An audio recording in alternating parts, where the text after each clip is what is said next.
Good evening, football fans. Welcome to the Sheridan County Journal-Star YouTube channel for tonight's presentation of Gordon-Rushville football. The final home game of the season for the Mustangs as they welcome in the Amherst Broncos. I'm Scott Bedrowski with you guys here tonight, ready to bring you some football action here from the stable. What a beautiful, beautiful October evening here. Sun is setting in the west. Temperatures were in the low 70s today, mid-60s, low 70s, and carried right through to tonight. No wind to speak of. Man, I can't tell you how lucky we are to have the weather we're having here in October. Many October evenings, especially late October evenings, I've been up here and I can't feel my appendages because it's so cold. Not the case tonight. I'm in shirt sleeves, enjoying the beautiful field and the beautiful evening here at Gordon-Rushville High School. We have Parents' Night tonight. That's why I went early. And you can hear Brad Gates on the PA. He is going to introduce the Mustangs and their parents. When we get through here, we'll work on our pregame and our preview, but I thought I wanted to get this on Nick and Alyssa DeHart on film here. Philip Evans, mother Gina Tolis. Dom Ibis, mother Shailene Standing Soldier.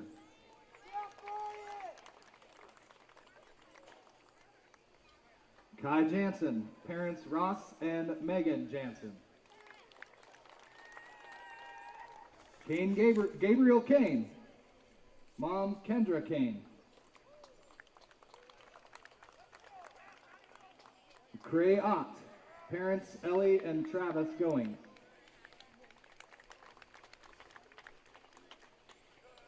And now for your sophomores.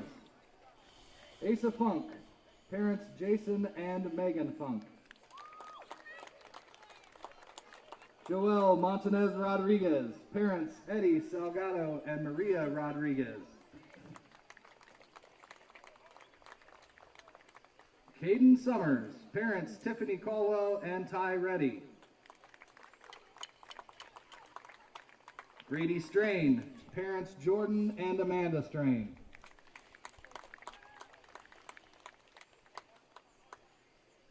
And now for your juniors.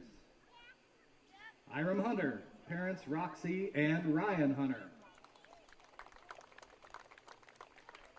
Caden Jackson, mother Melinda Jackson. Cannon Leeper, parents Wade and Sterling Leeper. Julian Rodriguez, mother Katie Kruger. And for your 2025 Gordon-Rushville High School Mustangs seniors. Hunter Brewer, parents Tim and Samantha Brewer.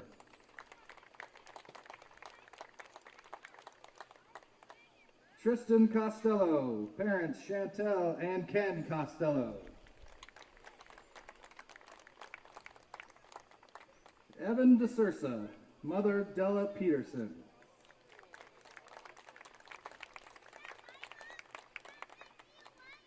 Jackson Kearns, parents Zach and Brittany Kearns.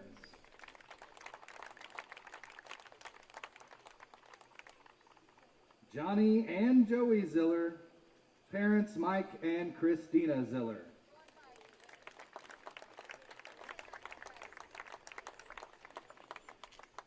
Daniel Martins, parents Ashley and David Martins.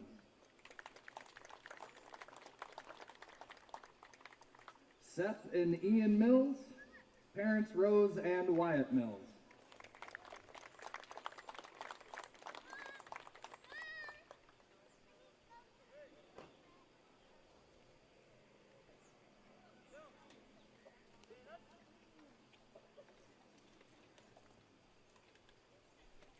Seven seniors being honored here tonight prior to the football game. We'll talk about those young men as the evening progresses, as they all line up in front of the Mustang home stands right here. 7 young men who have put a lot of time and effort into this program.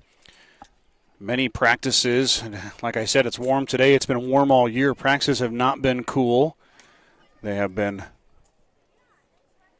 I'm sure, hard, warm, sweaty, to say the least. So big shout out to these 7 seniors and all their hard work for this program. And it all comes to an end here tonight for them on their home field. So it's always a blessing when the final home game is on the home field and gets to celebrate this in front of their friends and family. Final goodbye to the parents as Amherst warms up at the other end, and we're not far away from football action here tonight between the Gordon-Rushville Mustangs and the Amherst Broncos. GR is 0-8 on the year, have yet to find a win. Looking for that first one here tonight against the 2-6 or 2-5 Amherst Broncos. I didn't write that. I wrote it down on my desk and, of course, did not bring it with me. Let me pull that up real fast so I don't get too far ahead of myself and you guys call me and say I'm wrong. Yep, 2-6 is Amherst. The Broncos, of course, a district opponent for Gordon-Rushville. This will be the last or the first and only time that we've had Amherst on the broadcast. They have wins over Hastings, St. Cecilia, and St. Paul. They have losses to Kearney Catholic, Hershey, Valentine, and Mitchell, along with Centura and Donovan Trumbull. Of note, Kearney Catholic beat them 24-6, Hershey 22-14, Valentine 30-28, and Mitchell 20-17. So some really close football games for the Broncos. Is they're kind of a tough luck 2-6, have been in some of the games, but unable to finish it out.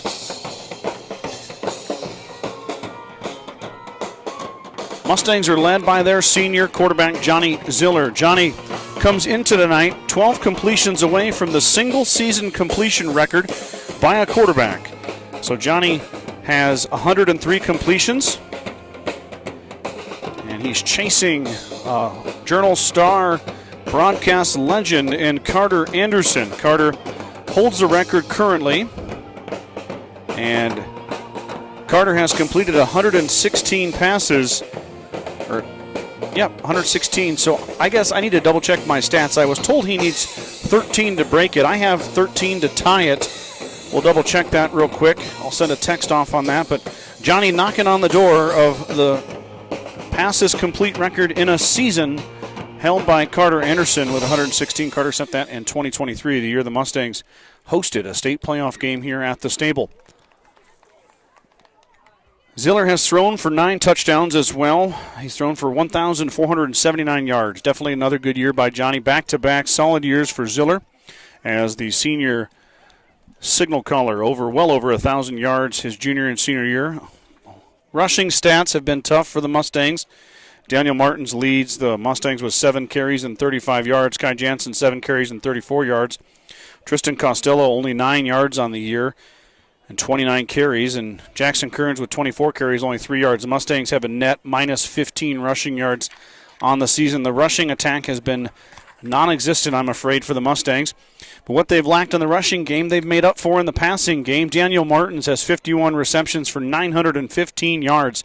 Martin just 85 yards away from 1,000. Another thing to watch here tonight.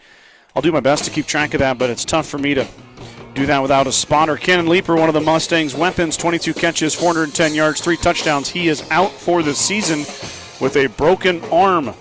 Cannon put his hand down and was tackled awkwardly in Valentine, setting up for a pretty gnarly x-ray. I saw it. Leeper is okay.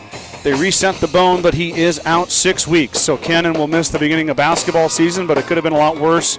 The Mustang wideout will miss the final game of his junior year here in football. Senior Jackson Kearns, 35 catches, 290 yards, 3 touchdowns. Kearns more of the short threat, 35 catches, but only just shy of 300 yards. And then Joey Ziller, the sophomore, 3 catches for 47 yards for Joey, the younger brother of Johnny, the quarterback. On defense, you're going to keep your eyes on Daniel Martin. 66 tackles for Daniel. 4 TFLs or tackles for loss. Jackson Kearns has 47. Hunter Brewer, another senior, 43 tackles for Hunter. Asa Funk, the sophomore, 38 tackles, 3 TFLs. Cannon Leaper was at 25. That's where he'll end. Kai Jansen, the freshman, 20 tackles for Kai. Younger brother of Juan, Joel Montanez Rodriguez, 14 tackles. Tristan Costello, another senior, 14 tackles. Caden Summers with 11, and Joey Ziller with 10 to round out your double-digit tacklers. Montanez Rodriguez will be your kicker as well, and Daniel Martins will be your punter for the Mustangs. Limited stats on Amherst, but for the Mustang fan, you're going to be focused on senior number 5, Easton Malik. Malik, the starting quarterback for the Broncos.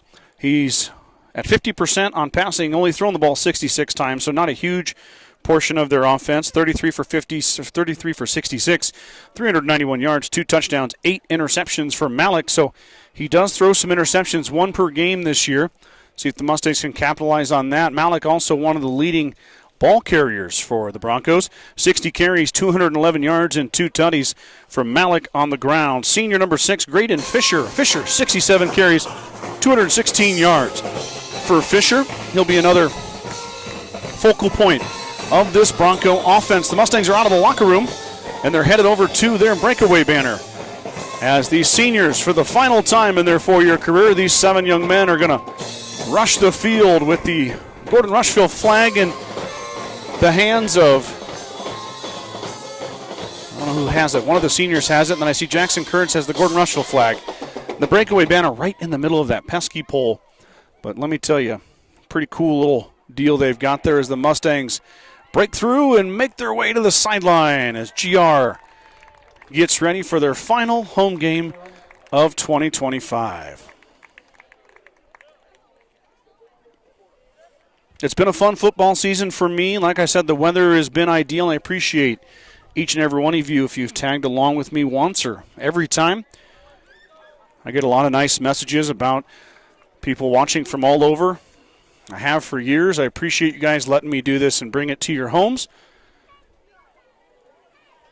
This will be the last football game of the season that I will broadcast. The Mustangs obviously not going to qualify for the playoffs, and depending on a few things here, it very well could be the last 11-man game that Gordon-Rushville plays in its school history. As next year, with the changing of classifications in Class D, the Mustangs qualify for that top Class D class, which would move them to 8-man. The school board next month would have to vote to stay 11-man. I don't know what they're going to do. I'm not on the school board, but very well could be the last 11-man game the Mustangs play here at the stable. Brad Gates taking over on the PA here, getting things started as the gentlemen from Post 34 are out on the field with our colors. Is interested in promoting good sportsmanship by the various games, coaches, players, cheerleaders, and spectators. As an NSAA member school, we firmly feel that the game's outcome should be determined by the quality of play on the football field and by the positive support of the spectators. To that end, the use of derogatory language, banners, and signs are prohibited. Noisemakers, sirens, whistles, and similar items are also prohibited. We have the potential of a great game. Let's make it happen with your positive support. Fans also help promote good sportsmanship by observing the rules of fair play and taking personal responsibility for keeping this game at a high level of sportsmanship. Sportsmanship is pride in your school, your team, and yourself. Sportsmanship is respect for the game of football and for those who play it. Good luck tonight to both teams. If everyone would please rise and remove cover as we honor America with the singing of our national anthem, performed by GRHS senior Katie Cox.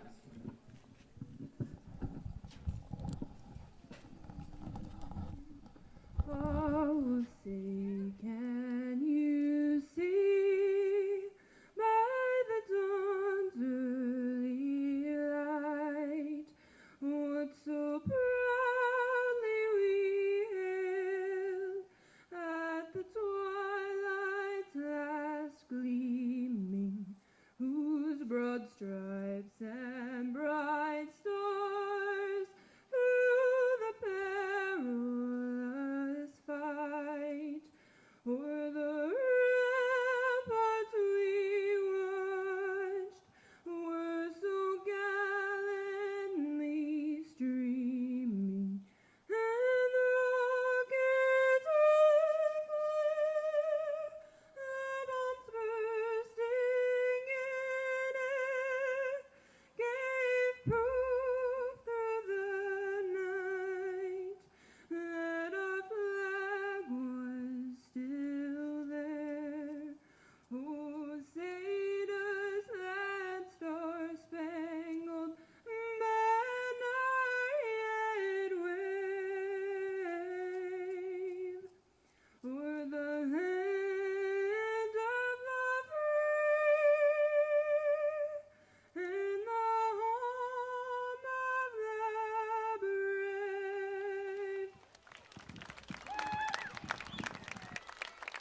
Gordon-Rushville senior Katie Cox with a beautiful rendition of America's #1 song to get things started here tonight between the Broncos and the Mustangs. The officials are making their way onto the field as we're getting ready for kickoff here.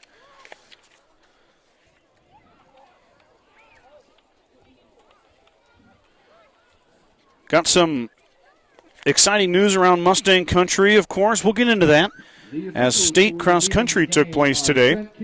We'll talk about that in the first quarter here and get you some results from that. And then, of course, some district volleyball set for Monday.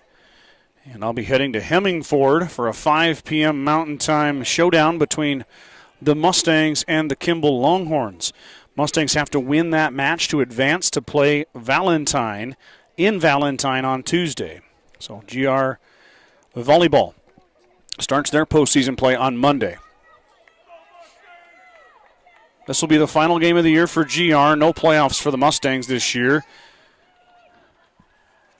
And as I said earlier, very well could be the last 11-man game that Gordon-Rushville plays at the stable, as enrollment numbers continue to go down, and the state of Nebraska recognizes that and adding a third Class D into the fray. So GR will most likely will qualify for that. We'll see what they decide to do.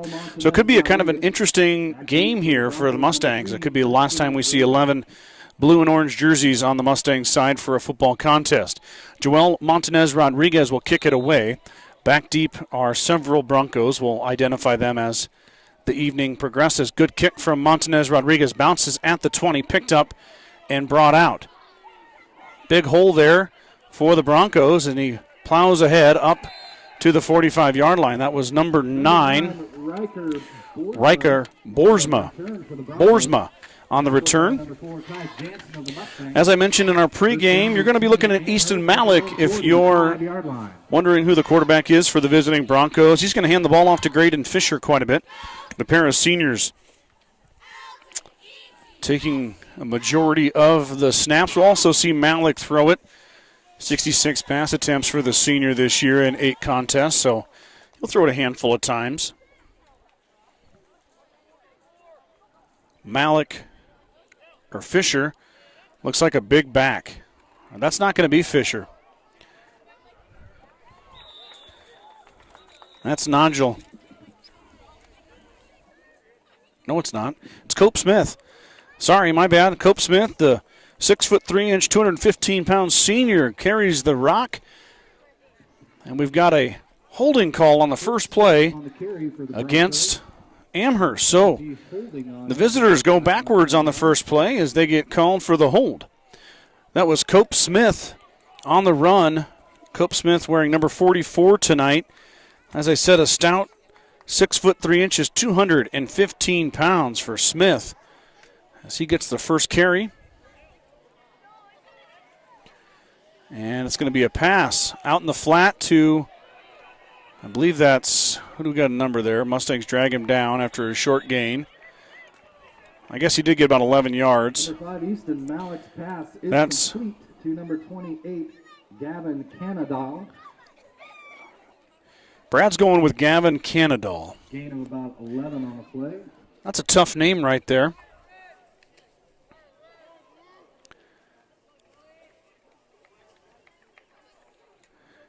Bring up 2nd and 9 for Amherst as they get that penalty back plus a yard.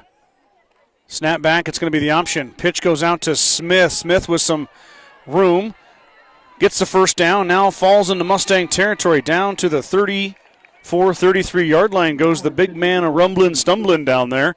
Full head of steam on the option play. He had some green grass to run to, and he took advantage. Kearns got in there and tackled him. I think Jackson Russell's at half the weight of Smith.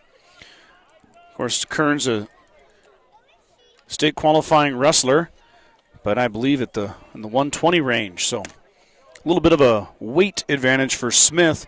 I suppose Jackson weighs a bit more with his pads on. Smith will get it again here, inside give on the trap, and it's going to be a first down again for Smith as he's wrapped up and dropped once again by Jackson Kearns. Jenny Tulin tuning in, cheering on the Broncos. Got Lisa Hendricks cheering for the Mustangs. Vanessa Bigelow checking out the Mustangs. And, of course, Mom and Dad at home. Thank you guys for tuning in here tonight. I always welcome the comments as long as we keep it classy. Remember, we're watching kids play a game, so no reason to be anything but classy. 1st and 10 after the run by Smith. Cope Smith getting a bulk of the carries. I'm not sure if Fisher is hurt or why we're seeing so much Cope Smith, but it's working pretty good here. Option play, fakes out Asa Funk, lift on him. Malik on the carry for Amherst.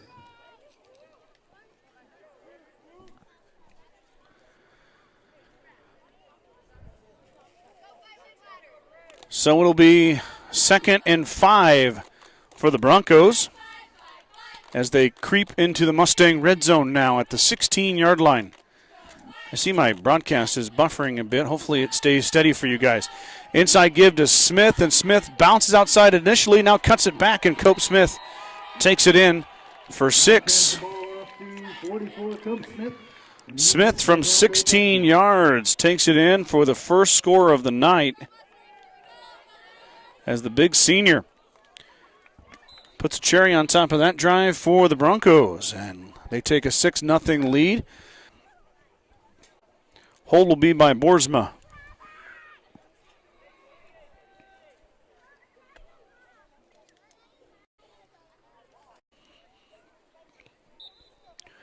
Malik with a high arcing kick, and it is good. So 9:18 to play here. 16-yard touchdown scamper from number 4 for the Broncos. Gives them a lead. Mustangs' first offensive possession coming up.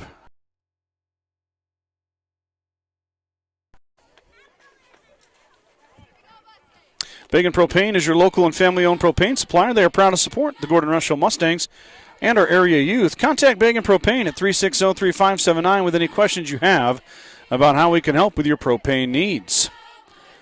At the First National Bank of Gordon, we are invested in our customers' financial success. Celebrating over 130 years of service and commitment to our communities, we understand the importance of building relationships, not just accounts. Stop in and visit with one of our dedicated employees about your financial future. The First National Bank of Gordon, member FDIC.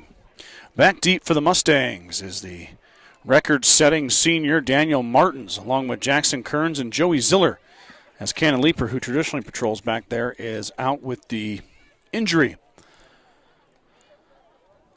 Cannon's in good spirits, though. I talked to them a little bit, and not exactly happy about getting injured, but hopefully heals quickly, and we catch him here shortly on the basketball floor, and I'm sure we will.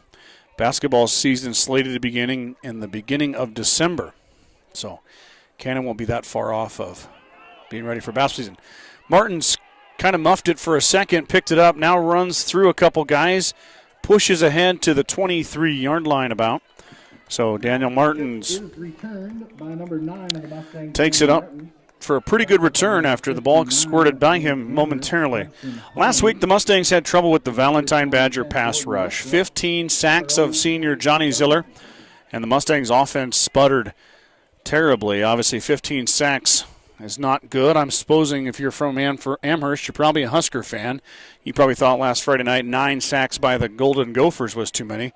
And 6 more, and that's what the Mustangs dealt with against Valentine. Hopefully protection, one of those keys for GR here tonight.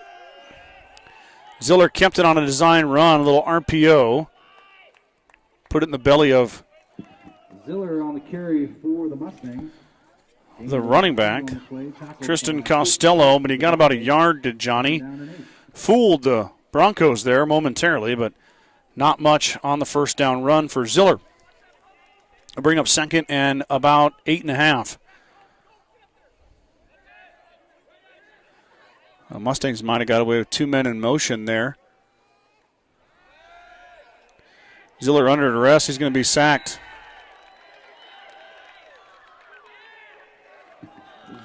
First sack of the night for Amherst. We just talked about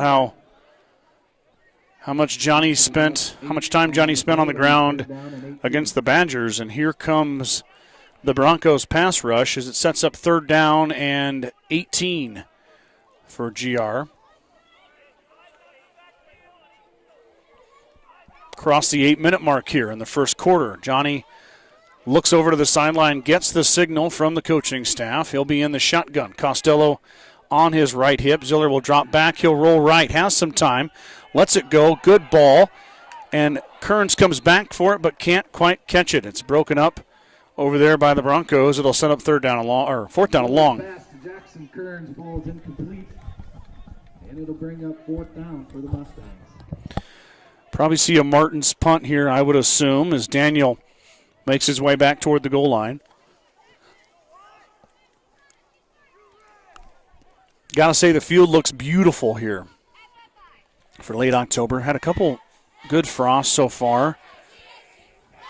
Nothing too crazy yet. Got a false start over here by Joey Ziller as he took off too soon. Now move the Mustangs back 5 more yards as now Martins will have his feet in the Mustang end zone. Full start on the Mustangs, back them up 5 yards.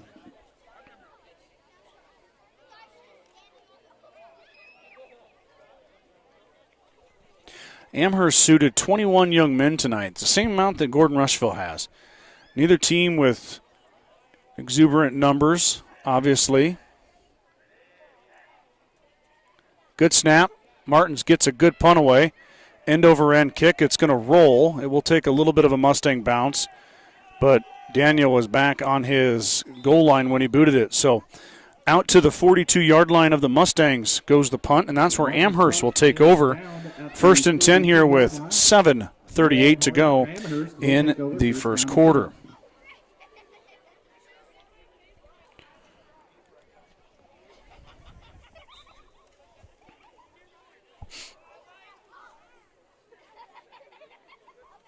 Sun setting in the west. Beautiful backdrop for your first quarter here. We'll be under the full effect of the lights in no time at all.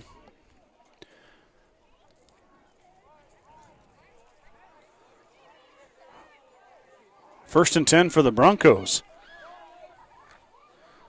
Full dose of Cope Smith last drive. Smelled a touchdown.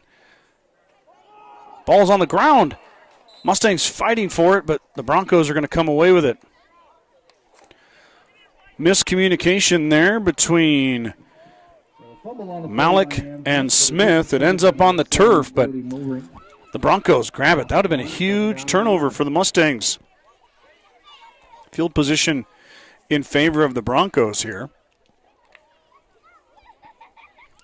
Instead, they lose a yard. It'll be 2nd and 11 for the Bronco offense. Malik under center.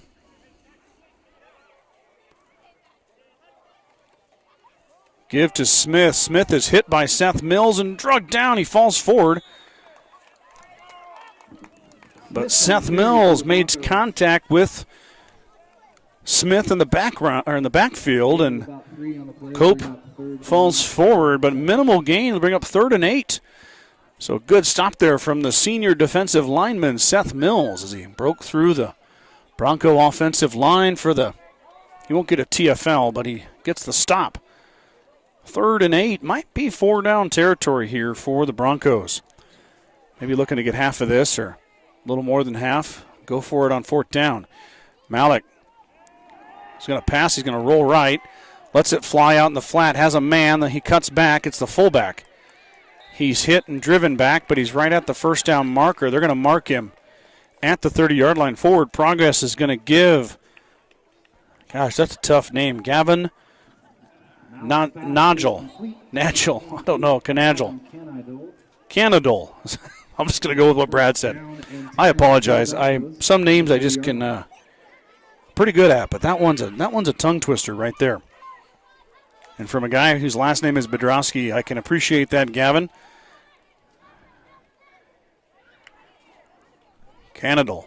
I don't know. It's a good one. Sometimes those K's are silent in those names, but in this case, it sounds like we should be saying it. Either way, it doesn't matter how you say his last name. It's a first down for the Broncos. Snap back to Malik. It's option left. Malik slips through the line. He's hit and dropped. He gets a pretty good gain there on first down, though. It'll bring up 2nd and 4. Gain of 6 for the senior quarterback, Easton Malik. be 2nd down and 5. Amherst, coached by Farron Klingelhofer.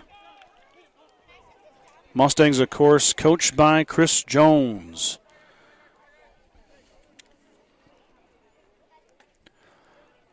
Second and 4. Give will be to Smith. Smith makes Funk miss. And there's a block in the back. Caden Summers went down awkwardly. He was in position to hit Smith. Instead, he gets blocked in the back. It'll be a 10-yard penalty against the Broncos. 2 flags went in the same spot. Pretty good accuracy by the officials.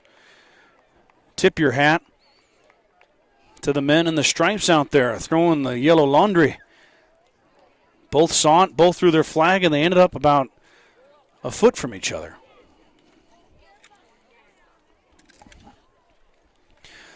So the second penalty on the Broncos didn't stop them in their first drive as they still found pay dirt, but they're going to have to work a little harder for it here on 2nd and 13 from the Mustang 38-yard line. I'm sorry, Mustang 34-yard line. Late whistle there to wind the clock. Now the clock's going. Snap back to Malik in the shotgun. Under pressure, throws it out in the flat. It's just outside the hands of Smith, and they called a penalty on the Mustangs. There is a penalty on the play. We'll see if it's pass interference or holding.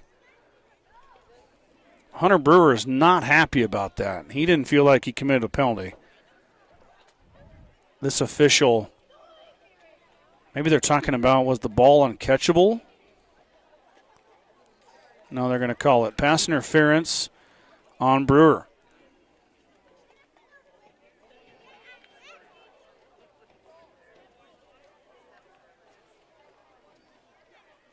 We have a pass interference on the Mustangs.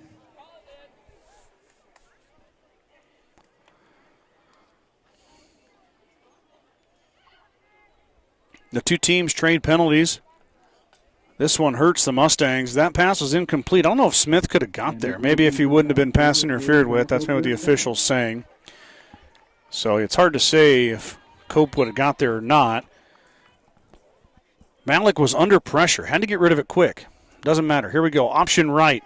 Malik holds. He's got a seam for a minute, and he's hit and dragged down.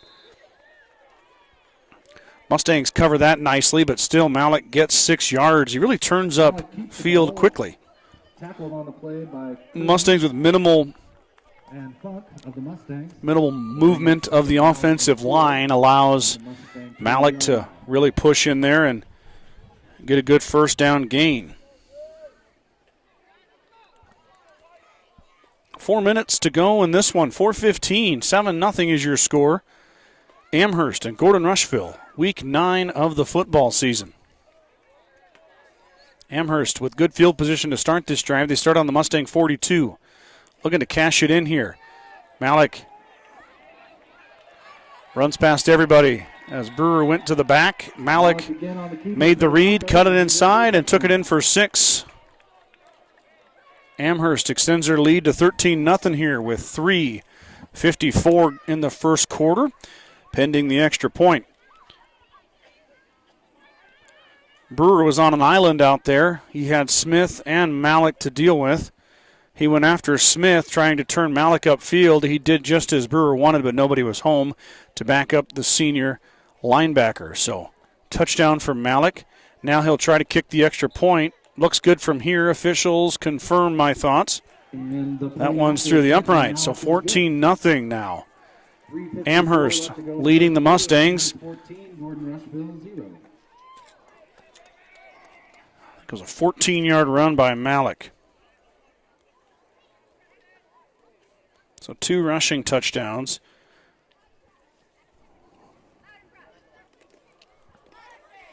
.354 in the first quarter. 14-0. Visitors on top of the Mustangs. Kreitman Trucking is a proud supporter of the Gordon-Rushville Mustangs on the court, on the field, in the classroom, and on the stage. Like anything in life, hard work and dedication ends in success. Good luck tonight, Mustangs, from Kreitman Trucking. The Gordon Livestock Market would like to wish the Mustangs good luck this season. with weekly cattle sales on Tuesdays and horse sales as advertised. Gordon Livestock has all your livestock needs covered. Call Tom or Patsy Tinas at 282-1171 to discuss your options today. Gordon-Rushville and Hay Springs High School, both of the schools I cover here in Sheridan County, sent some student athletes down to Kearney today to run in the state cross-country meet. And I'm happy to report that Junior Rarity Canoyer had an excellent race in the girls. On the individual side of things, she finished third overall. Third place finish for Rarity at state cross-country. So a medal coming home with the Mustangs. As a team, they finished in 5th place. So that's amazing. 5th place is a great accomplishment.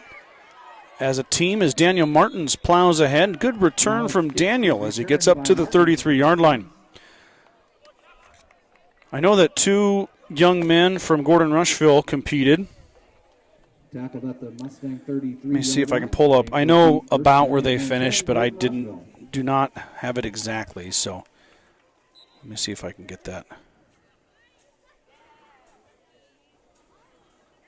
Well, I'm going to have to go on the NSAA website. I'll have to check that out. Both Robert Moore and Luke Laws finished in the 70s, so nothing wrong with that, as that's the best of the best. And we got a hold as Ziller completes the pass up the right side, but the hold's going to be on Tristan Costello. And we're going back 10 yards. But we have a hold on the Mustangs.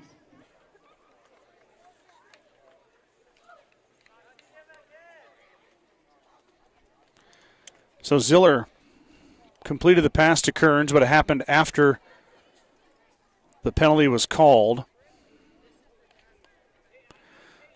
So 10-yard penalty on the Mustangs as Costello pleaded his case. The white hat did obviously not going to change his call. So it'll be 1st and 20.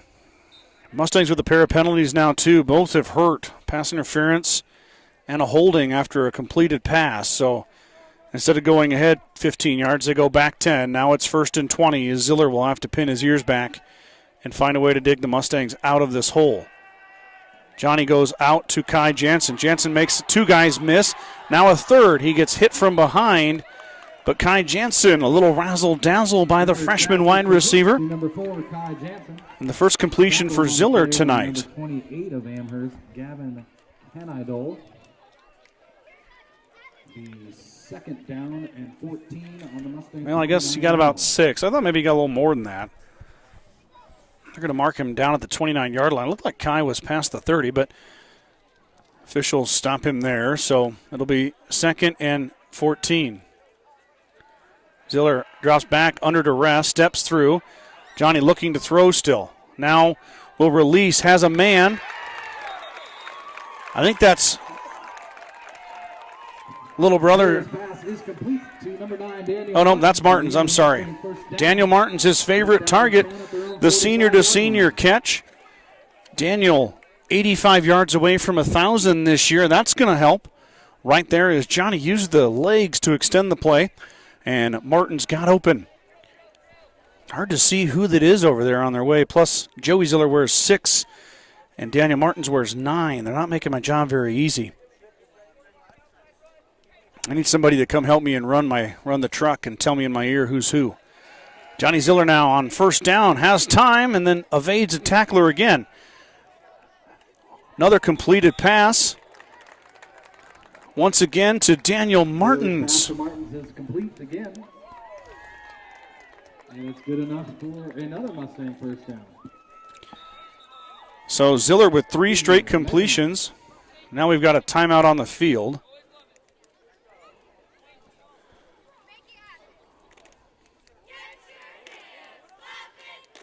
We got a flag.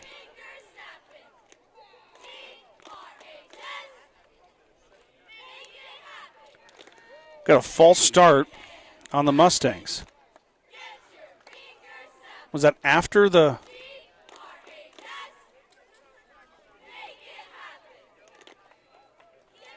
Oh, the legal procedure on the Mustangs.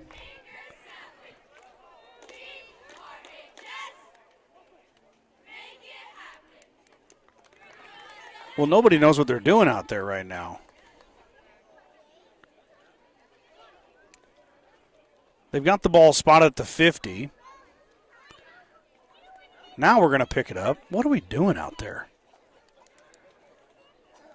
If it's a procedure penalty, why on God's green earth did the play run then? Well, I guess we didn't bring our whistle with us as the official, so I don't know where the procedure penalty was. Jackson Kearns is over there. He's not happy. The whole play ran. Martins caught it, and then after the play, we blew it dead and brought it back for procedure. I don't know what's going on over there. 1st and 15. Ziller drops back and under duress, steps through a couple guys, then gets hit and dropped. Ziller is tackled for a loss on So now after what should have been a first down, the phantom penalty comes in. And the Mustangs are staring at 2nd and 20 following the sack.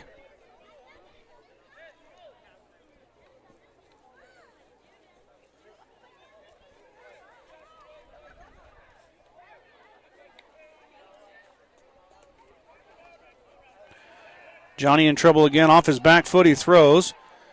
Pass is tipped and deflected. It'll be incomplete as he went for Martins. Johnny, though, kind of throwing up a prayer there as he was being pursued heavily. 3rd down and 20 now. I'm still perplexed how the official called a procedure penalty, which should, when you call a procedure penalty on the offense, it should nullify the play. The play is dead. That's why he has a whistle in his mouth. You blow that and everybody stops. But he didn't blow it. Didn't run in to stop the play. The play happened, and then we called the procedure after the play was over. That'd be the first time I've seen a procedure penalty come in after the play finished. Ziller on the snapback in the shotgun. Getting chased heavily again. Johnny's going to run. He gets hit and ran out of bounds. Ziller is pushed out of bounds by number 28, Gavin Canido. And it'll be 4th down for the Mustangs. So I'll bring up 4th down for GR as Ziller has ran out at the line of scrimmage. Maybe got a yard back. Ziller will trot off the field and Martins will punt it away. 1:04 to go here, first quarter. And the Broncos are going to get the football back. I don't mean to keep beating a dead horse. I'm going to stop talking about it, but the Mustangs had a promising drive going there till it was called back on the delayed procedure call. And then after that, a sack sputtered them out. They'll punt it away here. Good kick from Martins. As Kearns gets in there for the tackle. Jackson Kearns, excellent special teams play. There's one young man you will not see come off the field tonight. Kearns is mad. He should be mad. 1st down and 10, Amherst on their own 36-yard line.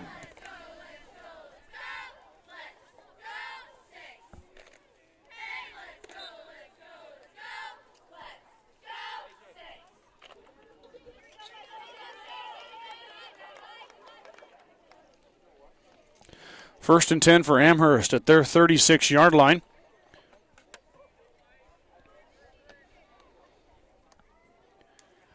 As they lead 14-0 here in the first quarter. A rushing touchdown from Smith and Malik. Here comes the completion out to Malik. He is hit and dropped after a gain of 2, maybe 3. Malik's pass is complete to Cope Smith. Gain of 3 on the play, tackled by Martins of the Mustangs. Daniel Martins wrapped up the big man from Amherst. There must be an injury to Graydon Fisher. Because we're seeing a lot more of Cope Smith tonight. He wasn't really who I saw in the stats as one of their leading rushers, but doing a great job, irregardless. Already has a score tonight. 16-yard run, and then a 14-yard run from Malik as you're scoring for the Broncos. 10 seconds to go in the quarter. This will be the last play as Malik's going to roll left. One man to beat, and he gets wrapped up and dropped right. Now it's going to be a TFL there for Hunter Brewer. Brewer grabbed an ankle and did not let go and dropped the Bronco quarterback for a 2-yard loss. It'll bring up 3rd and 10 as we've reached the end of the first quarter. We'll be right back here with second quarter action right after this.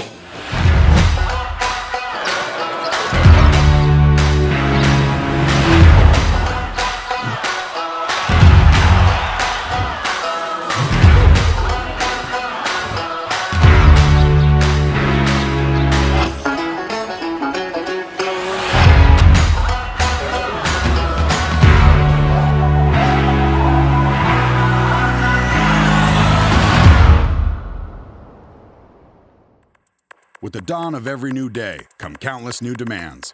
At New Holland, we know the value of reliable planting. That's why our P-Series air carts and drills give you precise control over your seeding, increasing accuracy and yield. When it comes time to harvest, the CR Series Combine offers superior quality, minimal grain loss, and increased visibility. Challenges will vary from day to day, but your answers to them won't. New Holland, equipped for a new world.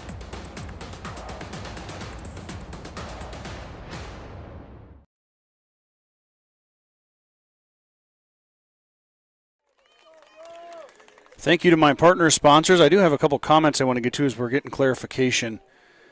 I am ranting about something that I don't know about, obviously, but somebody is smarter than me. That's Will Costello. Not enough players in the backfield is what Will said on that play. Went back and watched. So, Will, I trust you.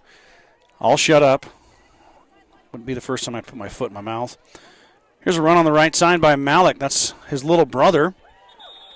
And he is ridden down and dragged out of bounds on third down. Daniel Martins over there with another tackle. Should force a Bronco punt. And I got a comment from Michaela about Daniel's wearing short socks and Joey Ziller's wearing long socks. And then also it's hard to see with the numbers without my glasses. Michaela, hard to believe I'm in the same boat. This father time sneaks up on you. It gets harder and harder to see these uniform numbers from up top of the press box, but the socks will help. Thank you. And the gentleman wearing short socks is Daniel Martins. He's back to receive the punt. He's off the left side of your screen. First time we're going to see a punt here from do-it-all Bronco quarterback and punter. It's a muff punt. Malik, wow, somehow gets it away. Martins just takes it. He says, you know what, I'm going to field that. I don't care who's standing next to me. He is hit and dropped. Really nice job there from Daniel Martins. Even better job by Easton Malik, as Malik kind of muffed the snap and then was able to create some space and get a punt off. Mustangs were all up in his grill, just couldn't quite get him. Down to 10, Gordon-Rushville on their own 45-yard line. Kneidl. Jenny Thulin. Thank you, Jenny. Kneidl. Okay. That makes more sense to me than the way Brad told me to say it, our PA announcer. I should have looked at that comment earlier. So the Mustangs take over after one play here by the Bronco offense. They get the football at their 45-yard line. By far the best field position, but Ziller has to run again, looking to beat a man. He does. Tiptoes up the sideline, and Johnny Ziller rubbed out of bounds, but not before he gets 15 yards as a senior. Scampers up the left sideline for a big gain, and the Mustangs stampede into Bronco territory here. And they'll take over 1st and 10 at the 41 of Amherst. So GR had a little bit of success last drive, but a big sack thwarted that success. Now let's see if they can build on this run by Johnny. Johnny is under duress, but the Bronco push is really kind of running past him. Let's see if they adjust. What Johnny can do is Costello's going to get a carry, and he gets dropped in the backfield. Tristan Costello nowhere to go, lost 3 yards. Costello on the carry for the Mustangs. Tackled on the play by number 58, Bladen Rumbeck. Loss of 4 on the play. Well, they're going to give Tristan a loss of 4, so the rushing woes for the Mustangs continue. In the absence of Cannon Leaper, we're seeing Joey Ziller and Kai Jansen at the top of your screen. Martins and Kearns down here on the bottom right. 4 wideouts for Johnny. Snap back for Ziller. Ziller steps up in the pocket. He's going to run again. Johnny doesn't have a lot of space. He might have got back. No, they're going to spot him. Well, that's not a great spot either. Again for the Mustangs. Tackled by number 51, Cooper Freeze of the Broncos. 3rd down and 12. Johnny goes down at the 43-yard line. It'll be 3rd and 12.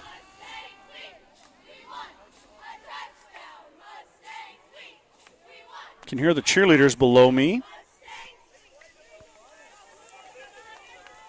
doing their best. Ziller steps away from one guy, now being chased by 3. Gets hit and dropped out of bounds. That looked like a Johnny was close to being out of bounds and got hit. Can't really see the timing of it over there.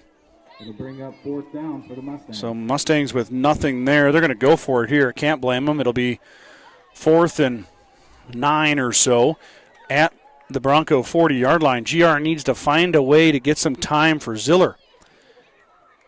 Johnny's got a rocket for a right arm. Has thrown for over 1,500 yards this year. Definitely the one offensive asset the Mustangs need to find a way to get that rolling here tonight. Martins goes in motion. There's the man he wants to throw it to. Daniel Martins will run it out. Johnny under trouble. Now he's going to roll right. He gets hit, breaks away once, can't get away twice, and Ziller is sacked for a big loss on 4th down. As the Broncos' pursuit finds its home as Johnny had nowhere to go. So Amherst takes over on downs at the Mustang 45-yard line as Johnny kind of went back and kept going back, trying to create more time and ended up setting up Amherst in the Mustangs' territory. 1st down and 10 Amherst on the Mustang 45-yard line. 1st and 10 for Amherst in Mustang territory here. 9:17 to go, second quarter. 14 first quarter points has given the Broncos the lead.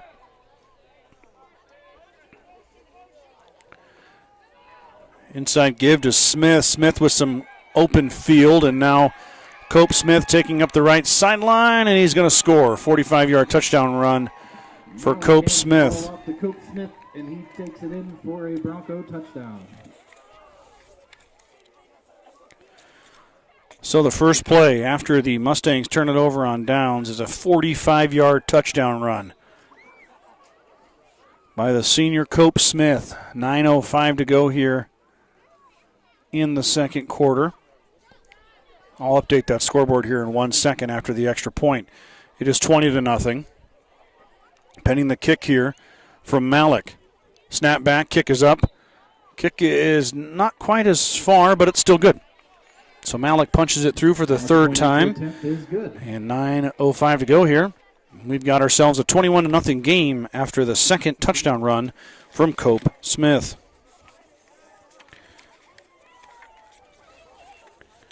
Field Grill would like to wish the best of luck to all the Gordon-Rushville student athletes playing sports this fall. Whether it's before or after the game, Field Grill has all your needs covered for a night out, from delicious options on the menu or your favorite cold beverage.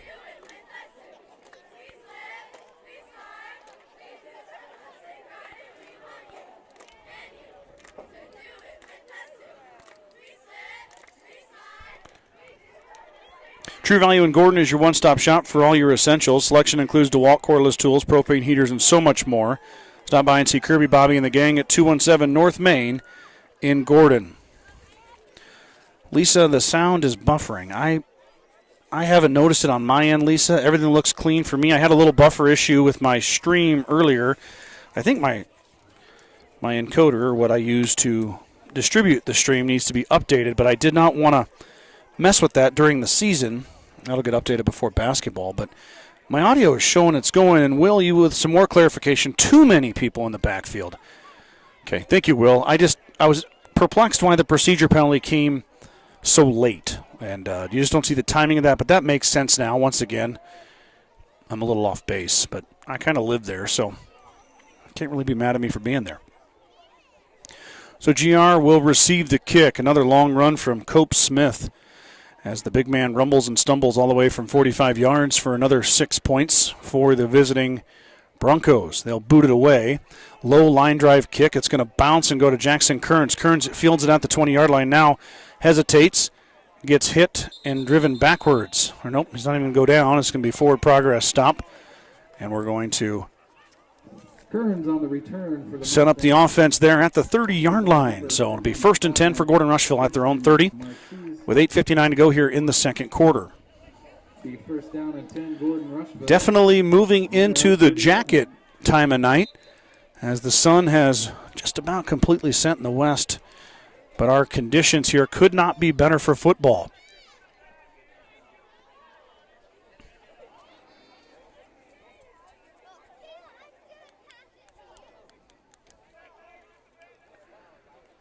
Snap back to Johnny. And given to Tristan Costello, and the senior rumbles ahead for a gain of about 3. Costello with a positive gain there. Ziller hands the ball off to Costello. Good to see that. Tackled on the play by Brody Mulrig. It'll bring up 2nd down and 6 for the Mustangs. 2nd down and 6 for GR. 8:30 to go.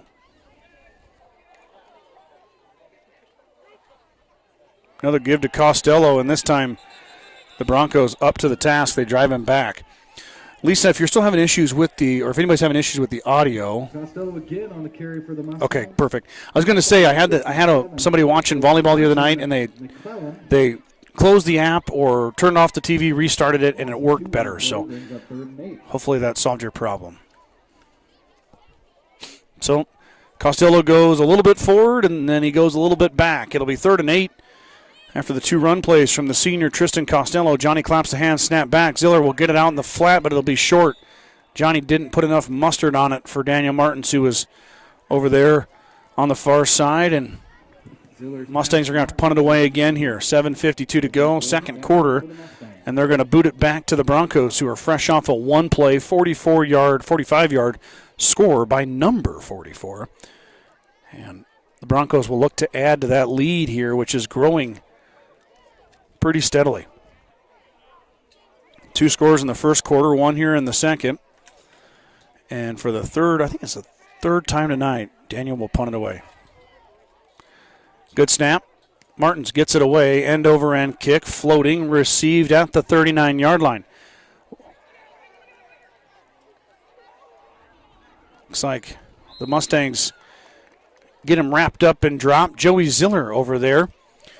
And then Jackson Kearns jumped in along with, Martin's punt is returned. I think that's Iram Hunter. Tackled on the play by Joey Ziller and Asa Funk. Or Asa Funk, Brad says. I thought maybe it was Iram. Iram was out there as well. On their own 49-yard line. So it'll be 1st and 10.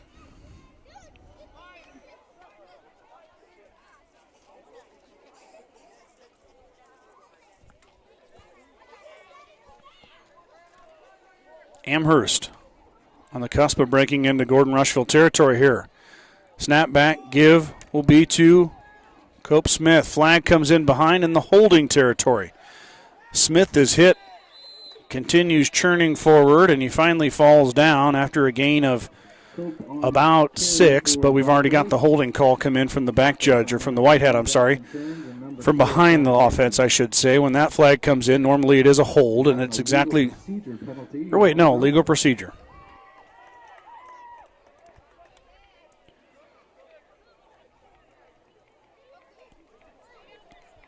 Excuse me, holding on the No, Brad was wrong.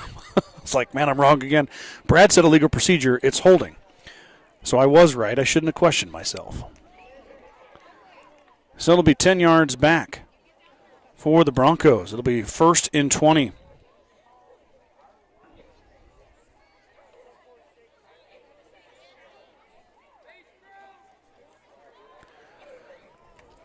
Malik in the shotgun. Snap back. Malik's going to hold. Now he's going to throw. Lobs it up. And there's a diving attempt there by Daniel Martins. I think that was going out of bounds. Malik just threw it away. Daniel escorted it out. It'll be 2nd down and 20. 2nd and 20.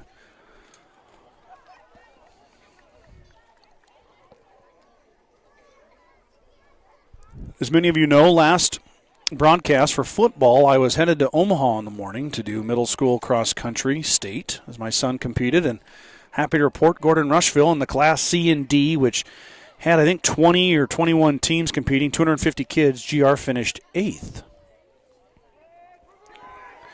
The reverse executed to perfection as the Bronco running back has plenty of room to run, and he does just that. That's Riker Boersma. Gets all 20 yards plus an additional 2, so 22-yard run, 1st down for the Broncos.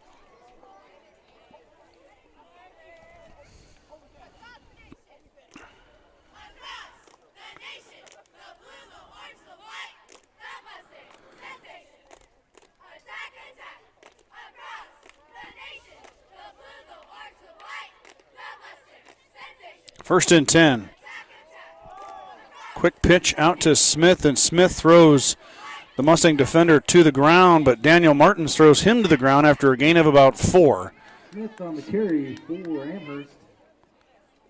Gain of about 5 on the play, tackled by Martins of the Mustangs. Boy, Martins with a clean hit, but really hit Smith hard, and Smith comes out of the game. He's over on the sideline getting attention right now as Daniel Martins laid the wood to him on that run. Smith's all right, just catching maybe got the wind knocked out of him there. Daniel doesn't weigh 215 pounds, but he can really hit. That time he got a good lick in on Smith. Inside give here to the new running back. And he is tripped up initially, and then Asa Funk comes back to clean him up. That was Kai Jensen that got a paw on him first. And then Asa comes in and knocks him down. That was Brecken Malik. Malik, the backup running back, not for much longer as Cope Smith is back in the game. After the hit delivered from Martins, he was only out for one play.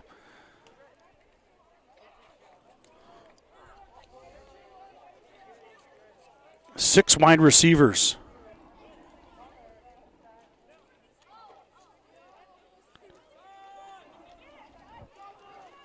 Shovel pass here to Cope Smith, and Smith grabs it out of the air and plows ahead for a good gain. Puts it in right at the 20-yard line as the Broncos touch the red zone of the Mustangs here with 4:53 to go, second quarter. The Broncos, same formation, 3 to the left, 3 to the right. Smith. Now we got a screen. And Jansen grabs an ankle and holds on. And Kai Jensen with a nice tackle in the backfield. TFL for Kai. Malik's pass is complete to Boersma. Tackled by Jansen of the Mustangs. And Seth Mills is down.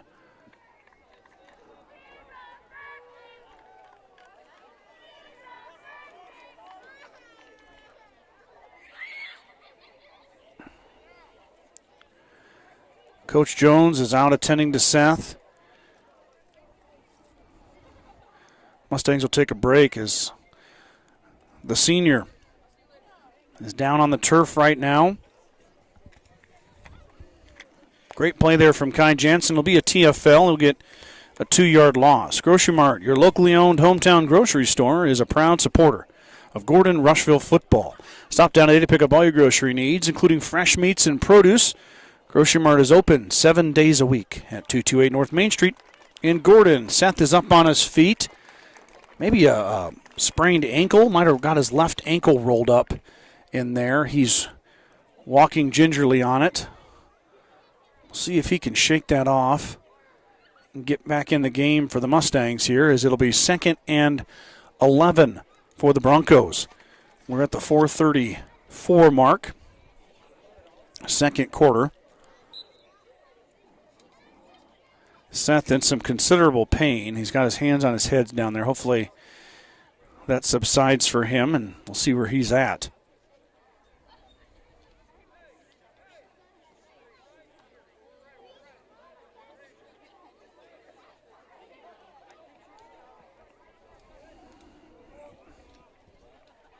Second and 11 for the Broncos. Snap back. Pass will go for the end zone. He's got a man there, and the catch is made by the Broncos. Touchdown for Amherst. Pass is complete to number 9, Riker Boersma. Boersma He's in for a Bronco touchdown. with the 21-yard strike from Malik.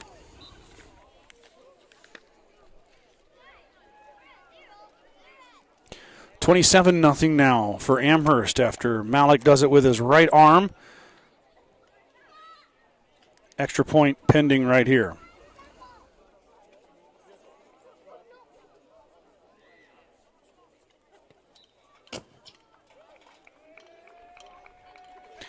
Kick is good. Malik's point after attempt is good.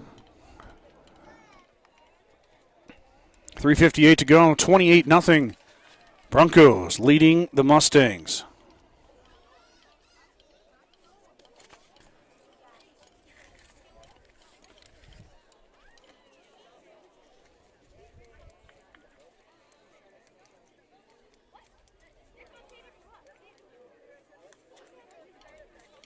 Marianne, if you're having audio trouble still, listening from Cheyenne, Wyoming, please close your app or restart it or whatever you're watching on. That seems to be fixing the issue. Everything's green on my end when it comes to audio. I'm not sure if it's a YouTube problem or your device problem. I would want you to get the best experience you can. Kathy is tuning in from Dallas. Kathy, thank you. You've been a long time watcher and commenter. Appreciate you.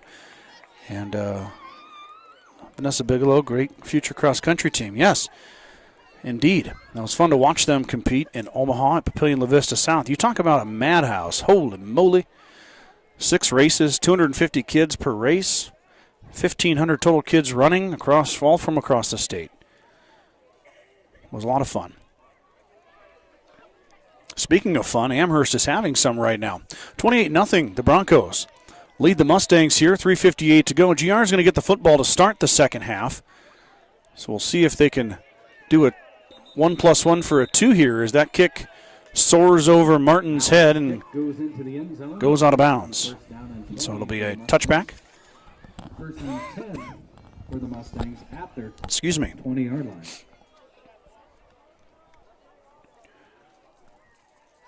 First and 10, Gordon-Rushville.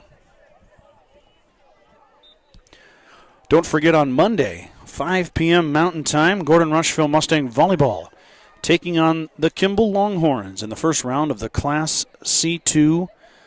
I think it's C212, or maybe it's 10 now. They kind of changed the way they do that anyway. The Mustangs playing sub-districts on Monday. Inside give to Costello. He's hit and dropped immediately. Nowhere to go for Tristan. Tyson Klingelhofer. I'm going to go out on a limb here and say he's the son of Farron Klingelhofer. Can't imagine there's a lot of Klingelhofers in Amherst that aren't related. So it'll be 2nd and 15 after the 5-yard loss on the run by Costello. Mustangs trying to get out of the shadow of their end zone. Do not want to give the ball back with too much time here for Amherst to have a chance. That one's going to sail out of bounds. Miller's pass to Martins is incomplete. It'll be 3rd down for the Mustangs. So it'll be 3rd and 15 after the incomplete pass from Johnny. That also stops the clock. So Amherst, if they get a stop here, they're going to have a chance to score before halftime once again. Mustangs would love a first down here.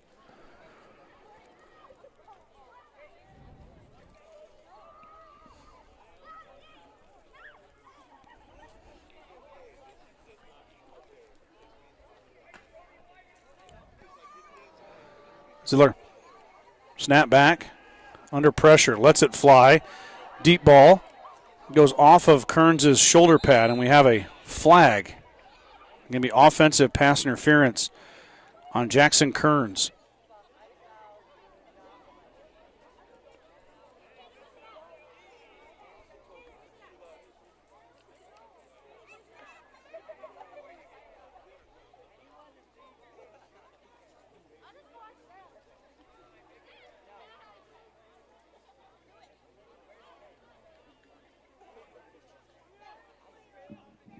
Ziller's pass to Kearns is incomplete.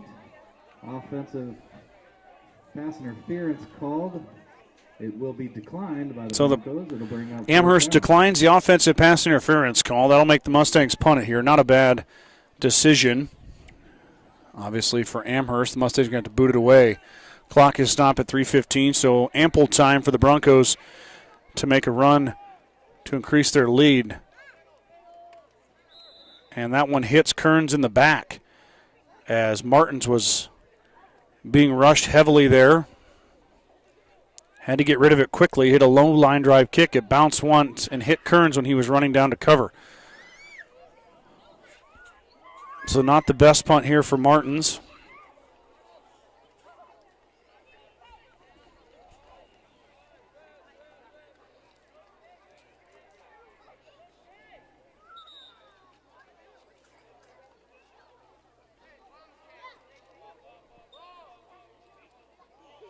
Got a penalty on GR. Or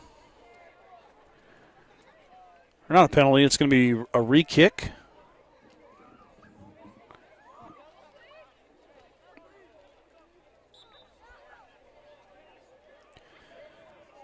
Waiting for an explanation from the PA booth below me, but I'm not getting one. Mustangs are going to boot it again.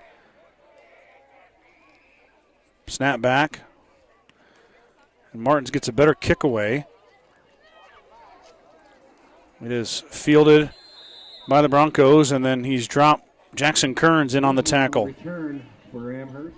Tackled by Kearns to the Broncos. I'm not sure why we kicked it away again, but doesn't really matter.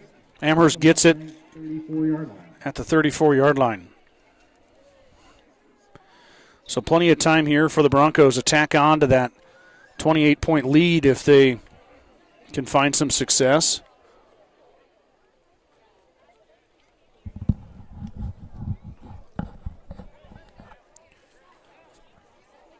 Malik under center, inside give.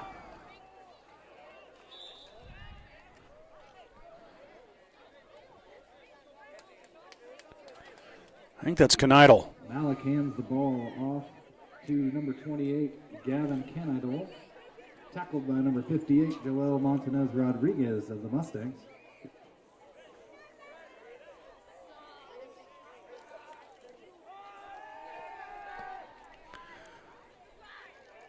Malik holds on to it, scrampers, throws a duck, and Kai Jansen's going to intercept it. Jansen picks it off for the Mustangs, and they get a turnover.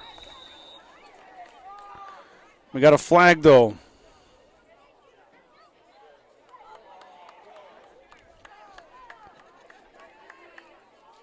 Penalty's going to be on the Mustangs, though.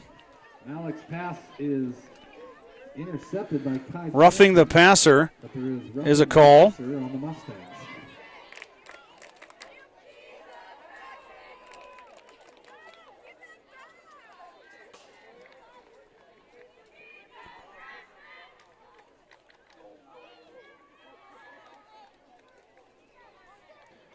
So roughing the passer on the Mustangs. After he threw it, they're going to get GR for the 15-yard personal foul. I didn't see it. I was following the ball. Jansen intercepted it. Malik threw a duck. It just kind of fluttered up there, and the freshman came back to it and grabbed it. But evidently, an egregious hit on the quarterback gives the 15 back to the Broncos and negates the turnover. Snap back. We're going to run the option. And we got a holding call here on the Bronco offensive line. He puts his hands in the air. He doesn't know what he did wrong as he tackles Rodriguez. Malik took it in. But we have holding on Amherst.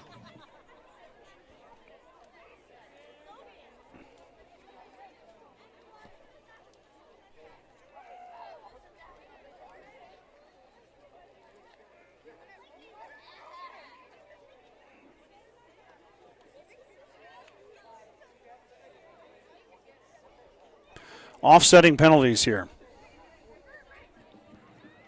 Offsetting penalties on the play, holding on the Broncos, and then a substitution infraction on the Mustangs. Mustangs get hit with a substitution infraction and holding on the Broncos. So we go back. We'll just replay it right here at the 14-yard line, man. It's been a mess of laundry on the field here tonight. Dip under 2 minutes to go here, second quarter, as these last 4 minutes have just drug along in the second quarter. Snap back to Malik. He's going to keep it. He is dropped as his helmet goes straight into Jackson Kearns' knees. Kearns limping it off. Man, that's got to hurt. It'll be second down and 5.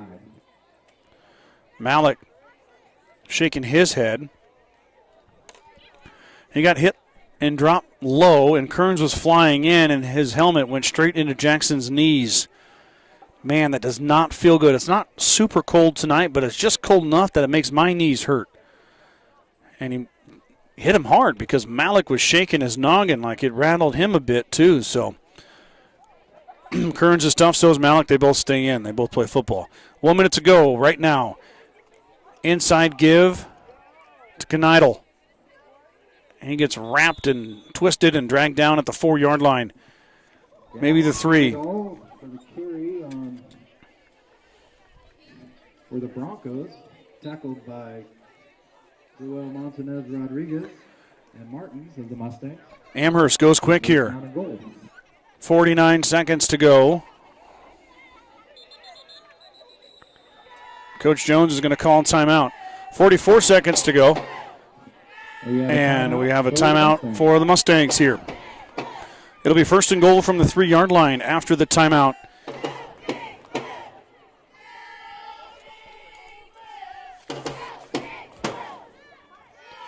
When it comes to full glass service, the Mustangs know just who to call to get the job done. Jeffco Glass. Whether it's windshield to chip repair or windows and doors for your home, call Weston and Tammy Bailey at 282-2341 for all of your glass needs. Jeffco Glass wishes the Mustangs the best of luck in 2025. Kearns Cattle Company is a fourth-generation cattle company located in the Sandhills south of Rushville, Nebraska, and they are excited for what is in store for the Mustangs this fall. Kearns Cattle Company wishes all the student-athletes success in their seasons and are proud supporters of Gordon-Rushville High School athletics. Go Mustangs from Kearns Cattle Company. First and goal for the Broncos. Knocking on the door here, trying to make it a 5-score lead.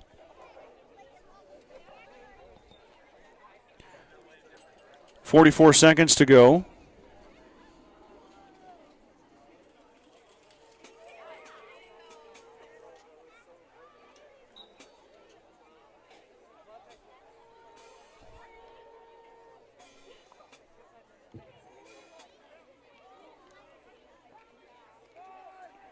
Inside give to Knidle. He takes it in.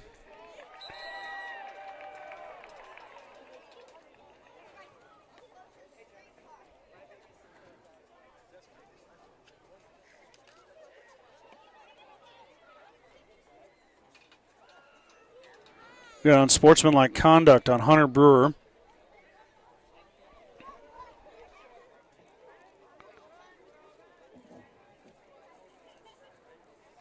Touchdown, though, for Amherst.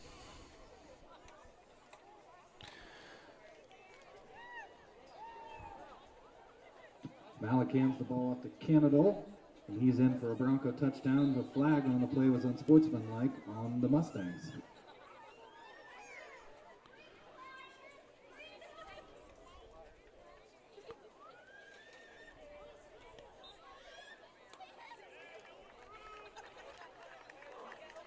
Point after attempt is good. Point after attempt is through the uprights, so it's 35-0 with 39 seconds to go.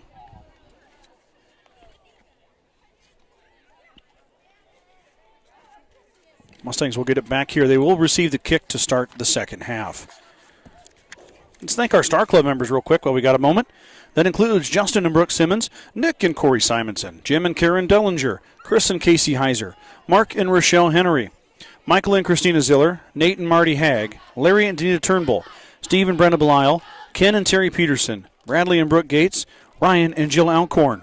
Gordon Memorial Health Services, a proud supporter of Gordon-Rushville High School and Mustang athletics. From sports, physicals, and wellness exams to injury, rehab, and recovery, they offer a wide range of services to help you perform your best. Go Mustangs from Gordon Memorial Health Services. Big thanks to all my sponsors. You see my partner sponsors on my screen here, Craven Feed and Gordon. They're great. Just bought some pellets for my girls today. Got to keep my chickens happy. Keep my chickens happy. I go to Craven Feed. Modern farm equipment there on the east side of Gordon, kind of by Craven. One of our longtime partner sponsors. You saw the commercial at the end of the first quarter. You'll see it again at halftime. And then Western Nebraska Community College, our friends down in the valley. WNCC. Another longtime partner sponsor. We're going to move the football up here to the Mustang 45-yard line after the unsportsmanlike penalty on GR. Hunter Brewer needs, this is his final game as a Mustang, but if he gets another one, he is ejected. Don't think that'll be an issue, though. Looked like there was a little bit of jabbing and hand fighting. Kick will go through the end zone.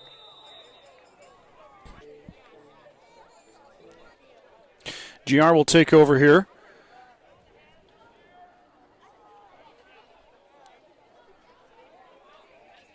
.39 seconds to go before we reach halftime.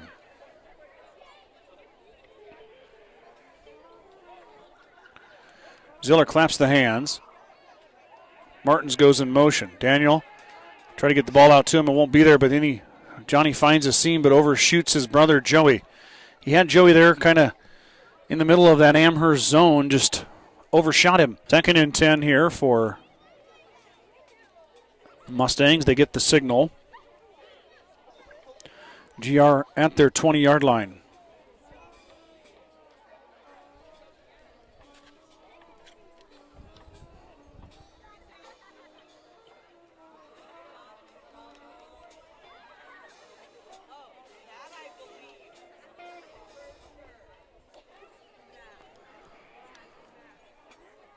Johnny stares down the pressure. That one goes off Martin's fingertips. Daniel had a shot at it. Just couldn't quite corral it.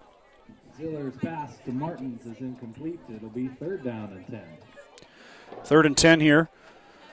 Mustangs still with 30 seconds on the clock. You wonder if maybe they'll run it here. Got a long way to go. They got 80 yards to go here, only 30 seconds to do it in, and if you can let the clock run out, you won't have to punt it.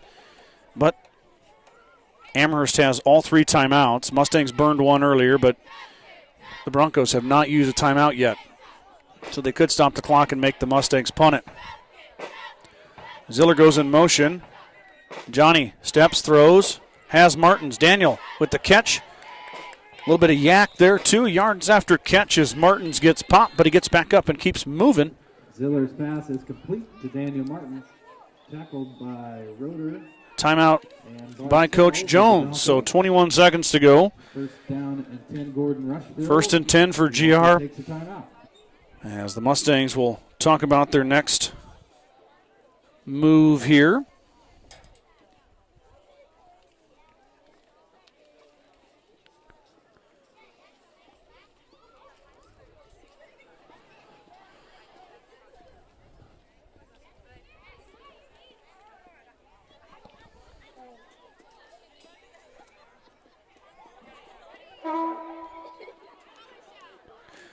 I'm assuming the band will be playing at halftime.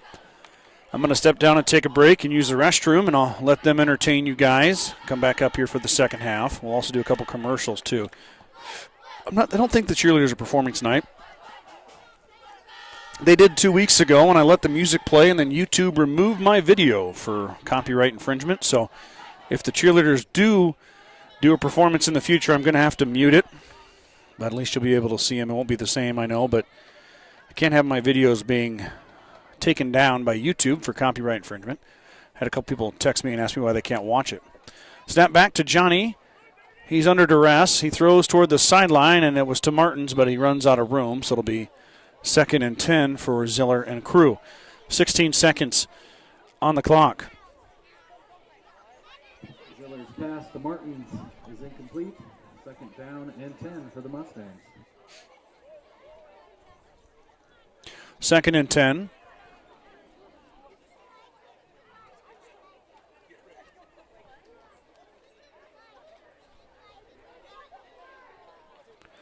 Mustangs at their own 36-yard line. 35-0 Broncos in control. Snap back to Ziller. Johnny rolls right, has a little bit of time, throws a pass to Kearns. Kearns just about caught that with one hand, but he was not able to grab it. Ziller's pass to Kearns is incomplete. 3rd down and 10.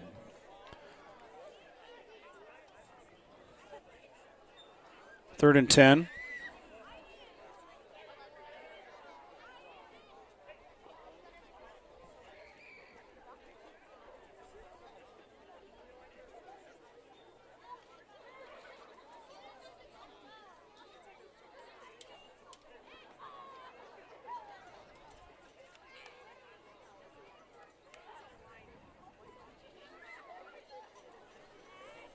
$11 seconds to go here before halftime. Ziller rolls, steps up, makes 2 guys miss. Throws it for Kearns. And they're going to say Kearns did not get his hands underneath it. Pass to Kearns falls incomplete. It'll be 4th down, Gordon-Rushville.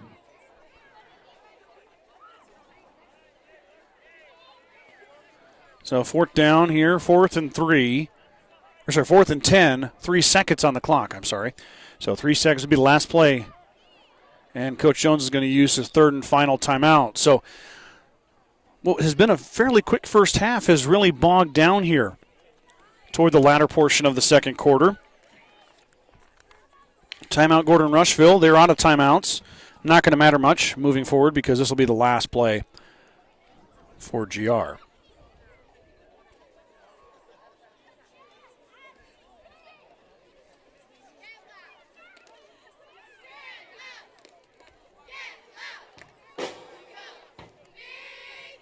Let me pull up the cross-country results. I promised you the boys' rankings.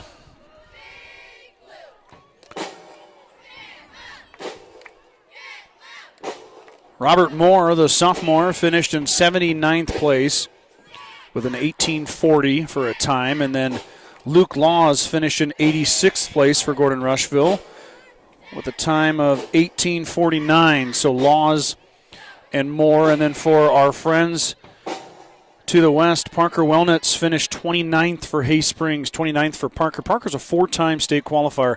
That's what Luke Laws will try to do next year. Snap back to Johnny Ziller. He's going to roll right, throws out in the flat. The pass is caught. Little lateral action there, Travis Kelsey-esque. Not going to matter, though, as the Broncos drop Martins. So the pass was complete to Joey Ziller, and that will end our half. Let's take a quick commercial break, and we'll be right back here for halftime between the Broncos and the Mustangs.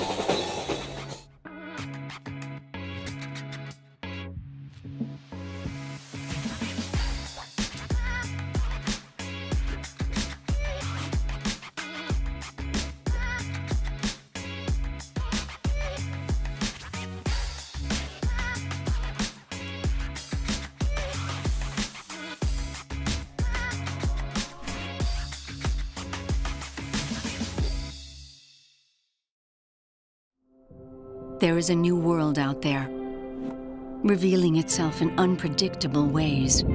A world that demands more from the land and those who grow, farm, and build on it. This new world calls for the ingenuity to get more out of it, while preserving as much as we can. After all, to stay ahead of tomorrow, we need to be equipped for it today.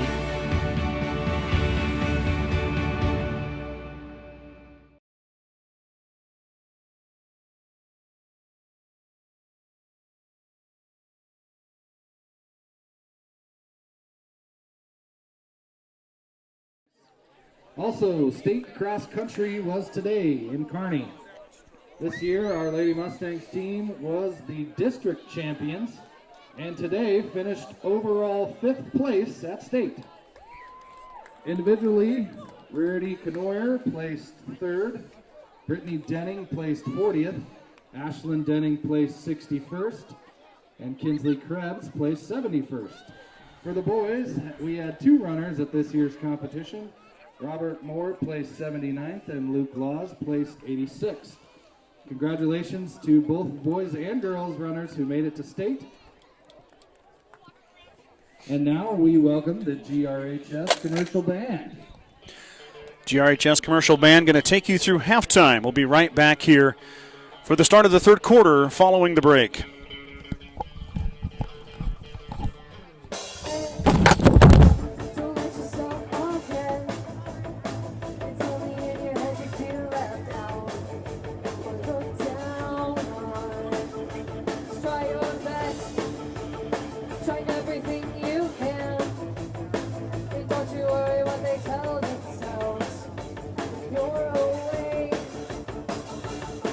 It just takes some time.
Stay.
Mustangs out of the locker room. We're ready to start the second half of football here from the stable at Gordon-Rushville High School. Beautiful Gordon, Nebraska, in the panhandle of the great state of Nebraska. As we're getting everything squared away here. I'm not sure if I lost my connection. I'm going to have to do some upgrades to the old computer here after Monday and maybe Tuesday, maybe Thursday, depending on how far the girls go. If they win, they keep playing all the way till Thursday. Thursday will be the sub-district championship match. I talked about they'll be in Hemingford on Monday. So it'll be Gordon-Rushville and Kimball at 5 o'clock. And then following that match will be Mitchell and Hemingford. The cross-country team just got back. Just pulled in behind me here. Should hook up the headset and have Coach Schmidt come up and do an interview, but I don't know if she can climb up the ladder to get up here. But G-R Cross Country back from Kearney as they come back from with a fifth place finish for the girls. So really great job by everybody. Of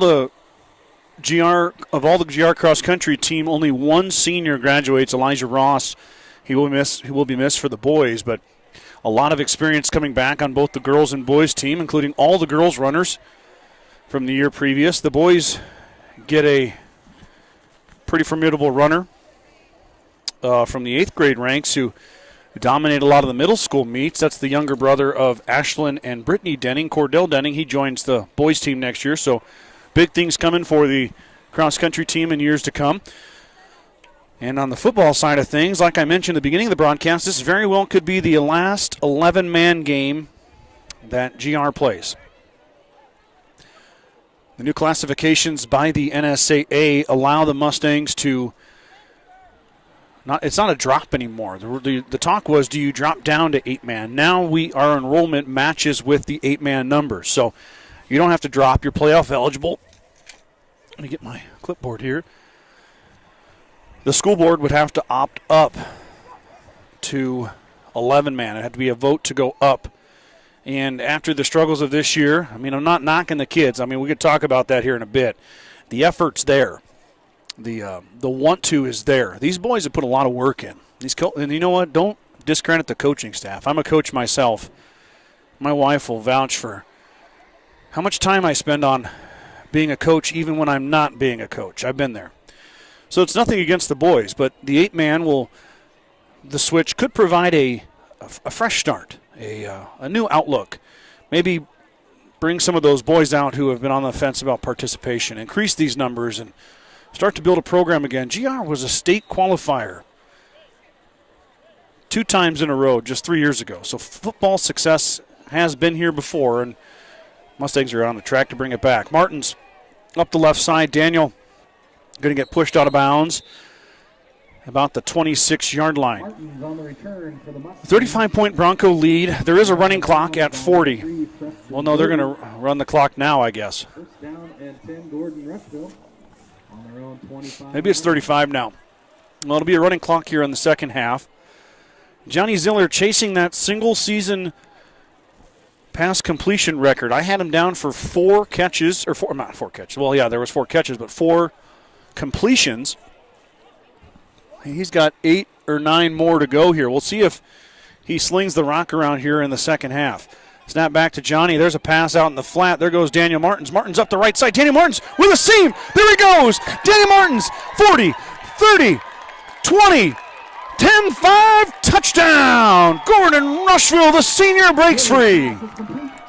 There's 1,000 yards on the season for Daniel Martins.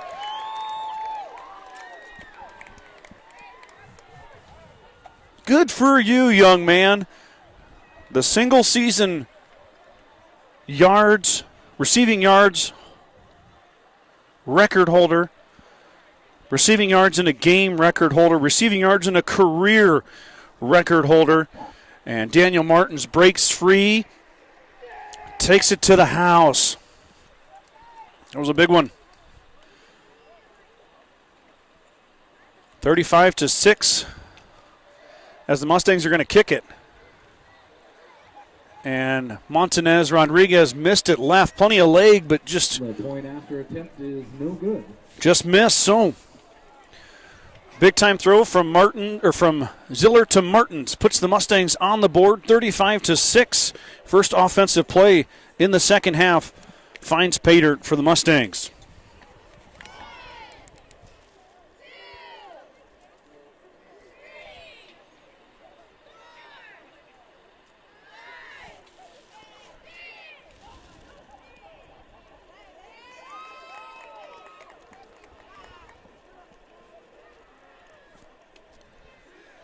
Marking it down here.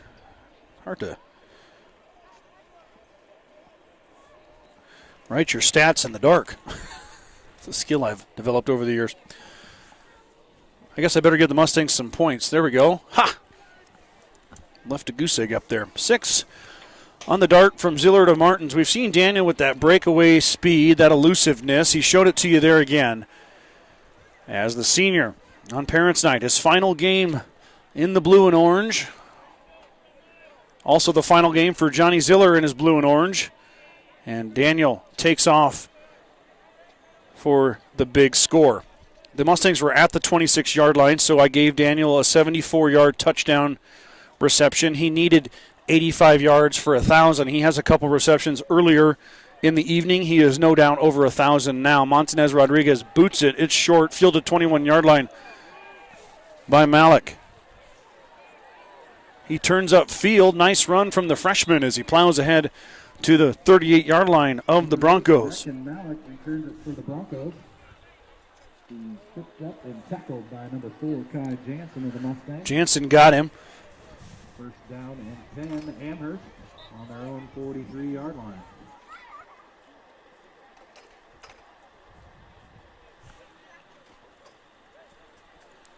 They're going to spot him.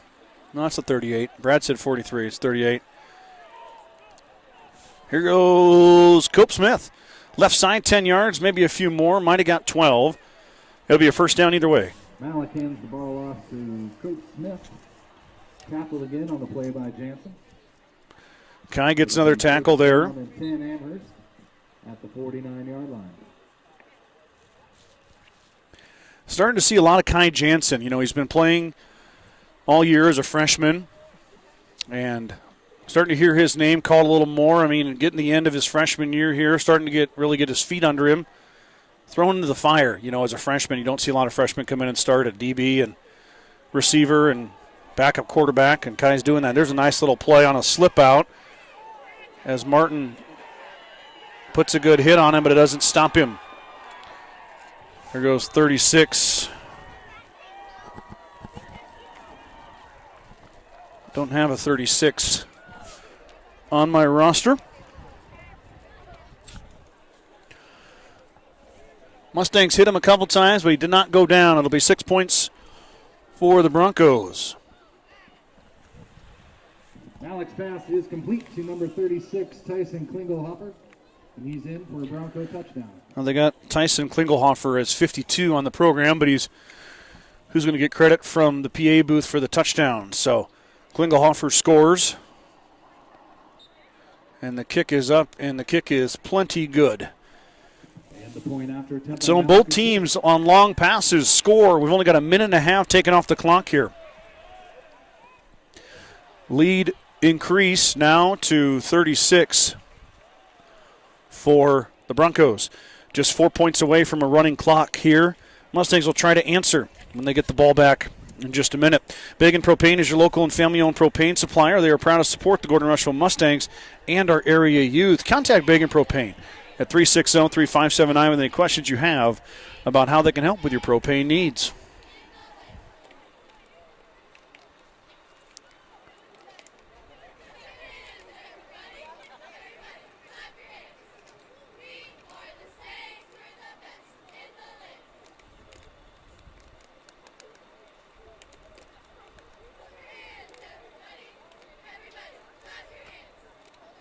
(42-6) is your score. Amherst, our friends from central Nebraska, got quite a drive home tonight, do the boys and the coaching staff. Mustangs went to Amherst last year for their final game. This 2-year cycle will be the last time we see the Broncos. First time in my 7 years we've seen Amherst. Oh. Kearns kind of fooled me there. Jackson grabbed it. Now he's going to try to come to your screen, and he's going to be hit and dropped. Jackson tried to get the edge, and he was unable to do so. So GR will take over inside their 20-yard line, just inside, about the 19-yard line. First down and 10, Gordon-Rushville on their own 24. One positive from the outside looking in, if the Mustangs were to make the shift down to 8-man, it will be more regional opponents, as a lot of people in our area, a lot of high schools in our area are dealing with the same type of population loss, and numbers are just decreasing as a whole. It's just a reality of rural Nebraska out here, but most of the Mustangs conference plays 8-man football. The WTC right now, only Mitchell and GR, as the give will go to Tristan Costello. Costello got his legs going, but got spilled after about a yard. Mitchell and Gordon-Rushville, the only two 11-man teams in the 7-team conference. There's 5 8-man teams, but I did hear recently, and it's not confirmed, that Bridgeport was moving to 11-man, so there would be maybe an exchange where the Mustangs go to 8, Bridgeport goes to 11. That's speculation, though. I don't know that for sure. Ziller is dropped. Ziller is sacked on the play by Gavin Canadol. Johnny had no chance there. Gets ran over. Down and 20.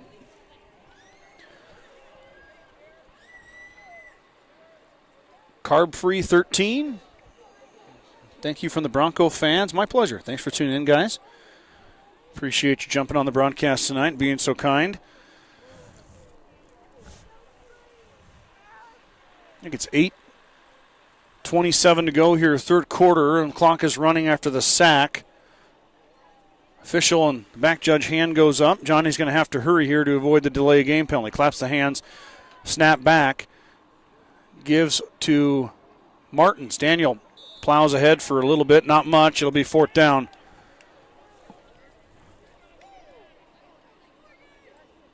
Martins on the carry for the Mustangs. Tackled on the play by number 70, Brady Mulrick.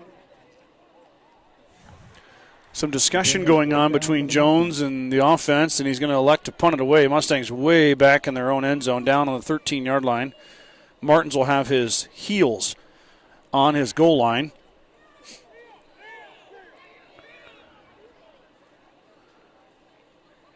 Liam DeHart comes in.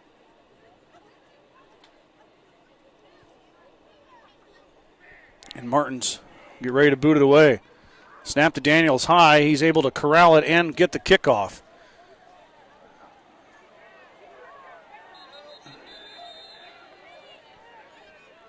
Signaled for a fair catch, and he ran with it.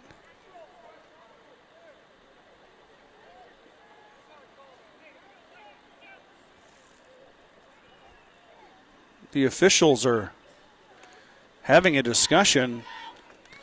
The Bronco returner waved for a fair catch, and the officials didn't wave it dead. I think they're going to get this figured out, though. Anyway you slice it, the Broncos are going to get good field position here. They're going to have the ball at the 39-yard line of the Mustangs. I don't know if there's a penalty that comes with that, if you wave for a fair catch and run, or if it's just you don't get to run. You got to go back.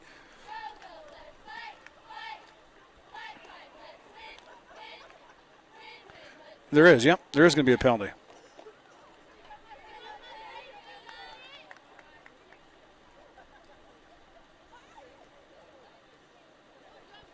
It's going to be a 5-yard penalty. Okay, so that'll back up the Broncos to the 43-yard line of the Mustangs as the foul occurred at the 38. On the Broncos. Be first down and 10 on the Mustang 43-yard line. 7:17 to go here as Amherst takes over after the punt, return, and penalty.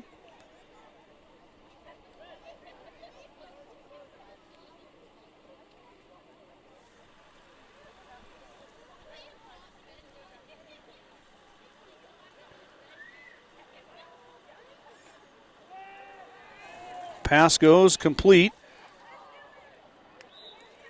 as Kearns knocks him down along with Hunter Brewer. Is complete to number 17, Dylan Bartels. Tackled on the play. Dylan Bartels caught it. Hunter Brewer. Bartels a senior, First down and 6'3". Mustang 29. Amherst may be quite a ways away from Gordon-Rushville, but I think they probably share in the same desire for the Huskers to win tomorrow against Northwestern. So hopefully we see a win in Lincoln.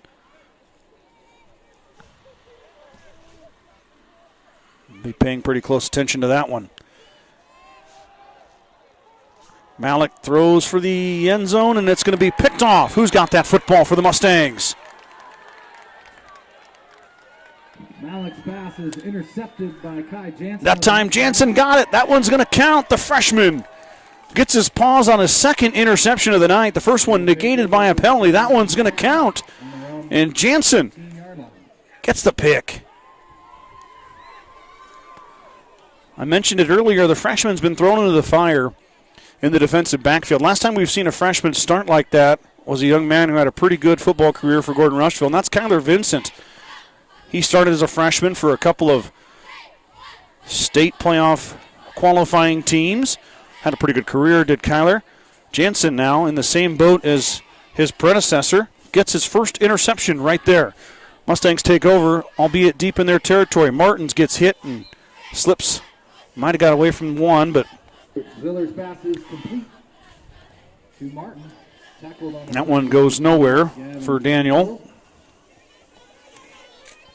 Loss of 3 on the play. Boy, I told you earlier it was warm. It was. But I should have brought another sweatshirt. It is getting chilly. Thank goodness the wind is not blowing tonight. But for about the first time this season, it feels like football weather. Ziller claps the hands, drops back. He is chased at the goal line. Now he's going to break out and try to catch a seam to the left. He is hit and dropped as he falls forward. Up to the 14-yard line is Johnny. Ziller on the carry for the Mustangs. Bring up 3rd and 9. Of Amherst, Carson McClellan. Gain of 5 on the play, 3rd down and 9.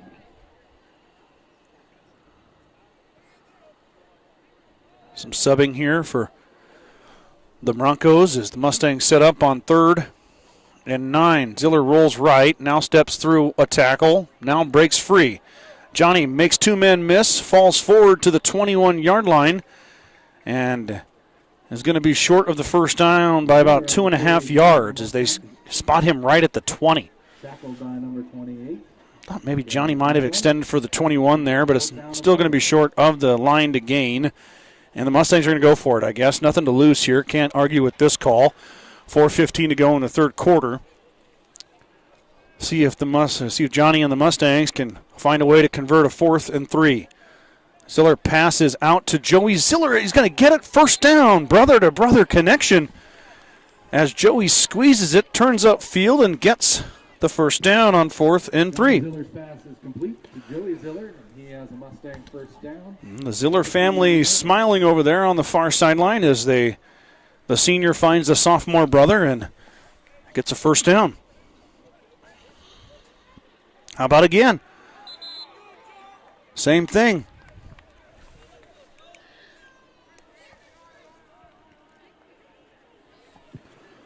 Eight completions now for Johnny Ziller as he chases the single season completion record here tonight. How about another one? Not much there, but Ziller's pass is complete. completed again. Tackled by number 5, Easton Malik. Malik 3rd down and 5. stops the play in its tracks. Mustangs might have got a yard, but Malik snuffed it there. Definitely 4-down territory. GR went for it deep inside their own zone. They're going to go for it here too. Maybe look to get half of this. Right here, Johnny's rolling right now. Has completed 3 straight passes. Has some time now. Ziller sets, throws, deep ball. Finds. I don't know who that is. We'll check in a minute, but it's a touchdown for Gordon-Rushville. That's Julian Rodriguez. Pass is complete to Julian Rodriguez, and he's in for a Mustang touchdown. Rodriguez soars above the defense, pulls it down, and scores it for Gordon-Rushville. Johnny Ziller had time for the first time tonight. Threw it up. Rodriguez went and got it and then burned the Broncos secondary for 6. 42-12, GR is going to go for it here. They attempted an extra point on the previous touchdown that failed. 2:36 to go. Ziller with Costello on his hip. Snap back. Johnny throws it out to Rodriguez, and he went the wrong way. So 2-point conversion fails. 2:36 left to go. But with 2:36 to go here, Mustangs score again on the long completion to Rodriguez. GR down, still down 30, but has found the end zone twice in this quarter. At the First National Bank of Gordon, we are invested in our customers' financial success. Celebrating over 130 years of service and commitment to our communities, we understand the importance of building relationships, not just accounts. Stop in and visit with one of our dedicated employees about your financial future. The First National Bank of Gordon, member FDIC. Grocery Mart, your locally owned hometown grocery store, is proud to support the Gordon-Rushville football team. Stop down today to pick up all your grocery needs, including fresh meats and produce. Grocery Mart is open 7 days a week at 228 North Main Street in Gordon.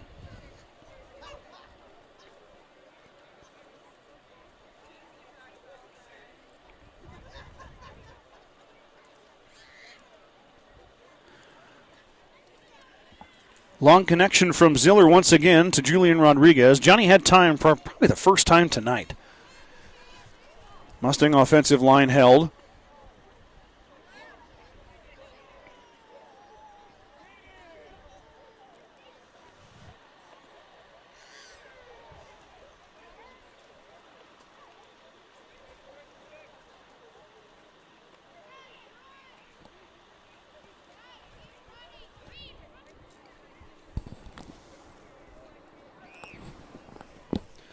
Little delay there as the ball boy was at the far end of the field. He gets the kicking ball situated.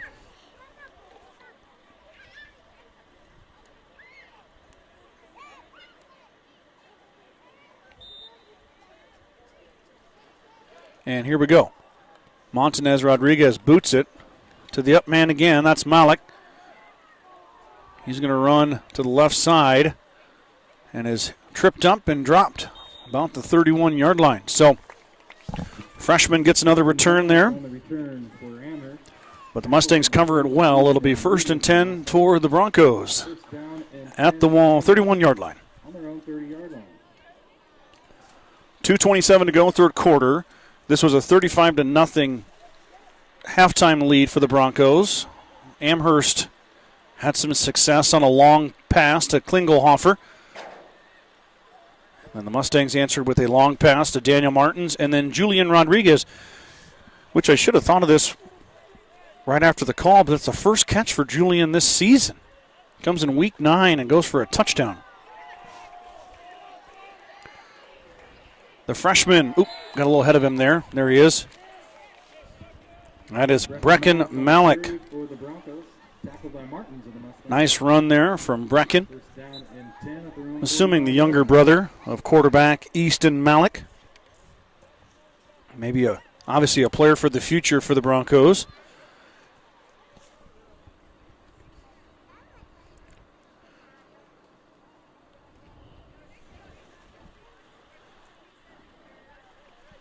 First and 10.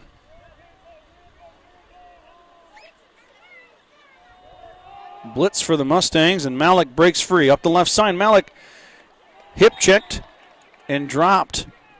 Brecken Malik again on the carry.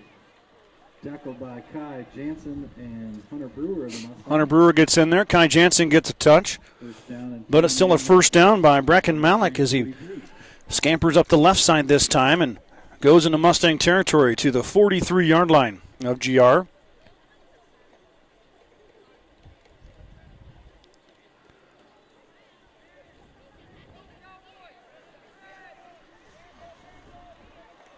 First and 10.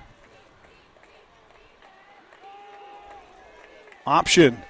Malik to Malik, and Martins tracks him down and drops him, but Brecken's going to get a nice gain on first down. He's going to get about 8 yards. It'll be 2nd and 2.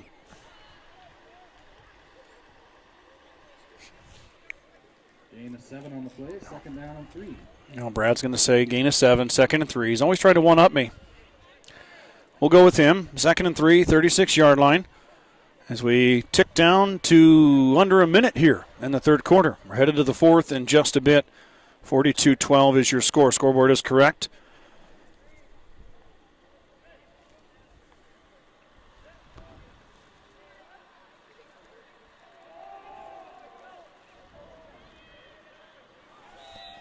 Another good run.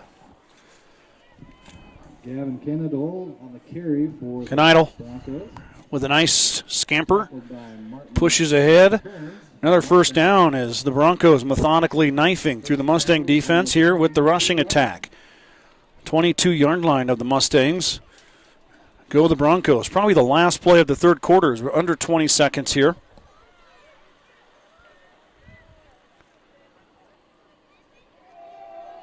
Inside give to, I believe they said that's Klingelhofer, wearing 36 now.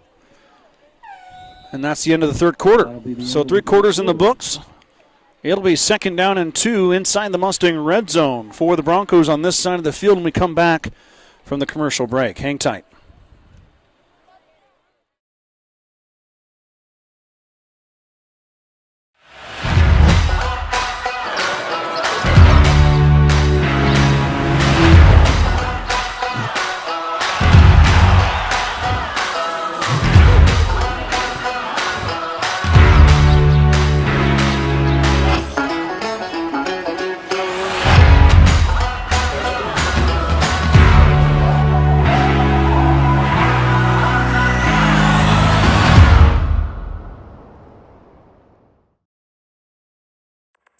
With the dawn of every new day come countless new demands. At New Holland, we know the value of reliable planting. That's why our P-Series air carts and drills give you precise control over your seeding, increasing accuracy and yield. When it comes time to harvest, the CR Series Combine offers superior quality, minimal grain loss, and increased visibility. Challenges will vary from day to day, but your answers to them won't. New Holland, equipped for a new world.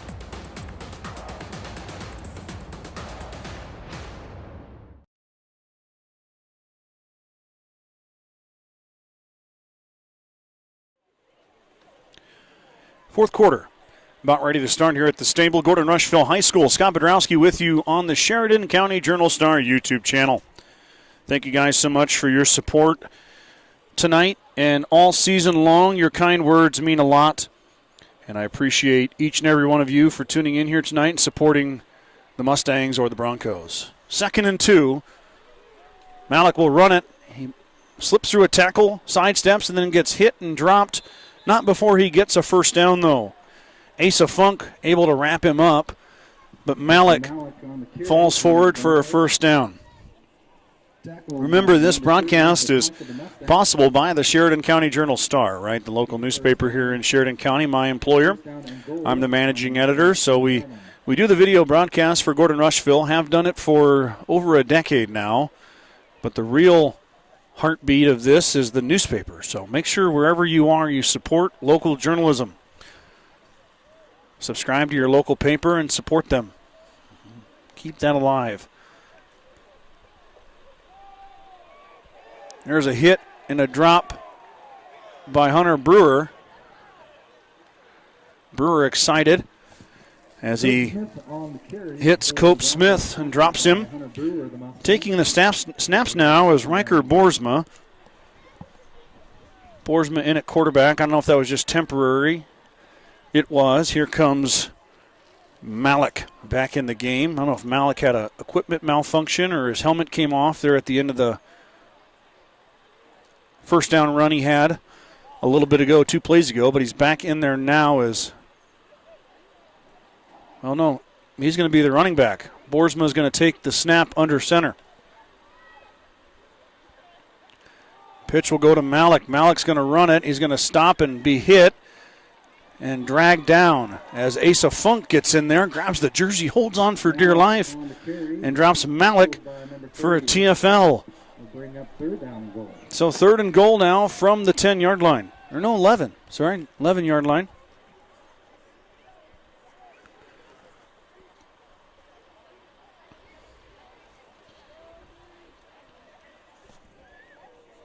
So the Mustangs with a couple of nice run stops.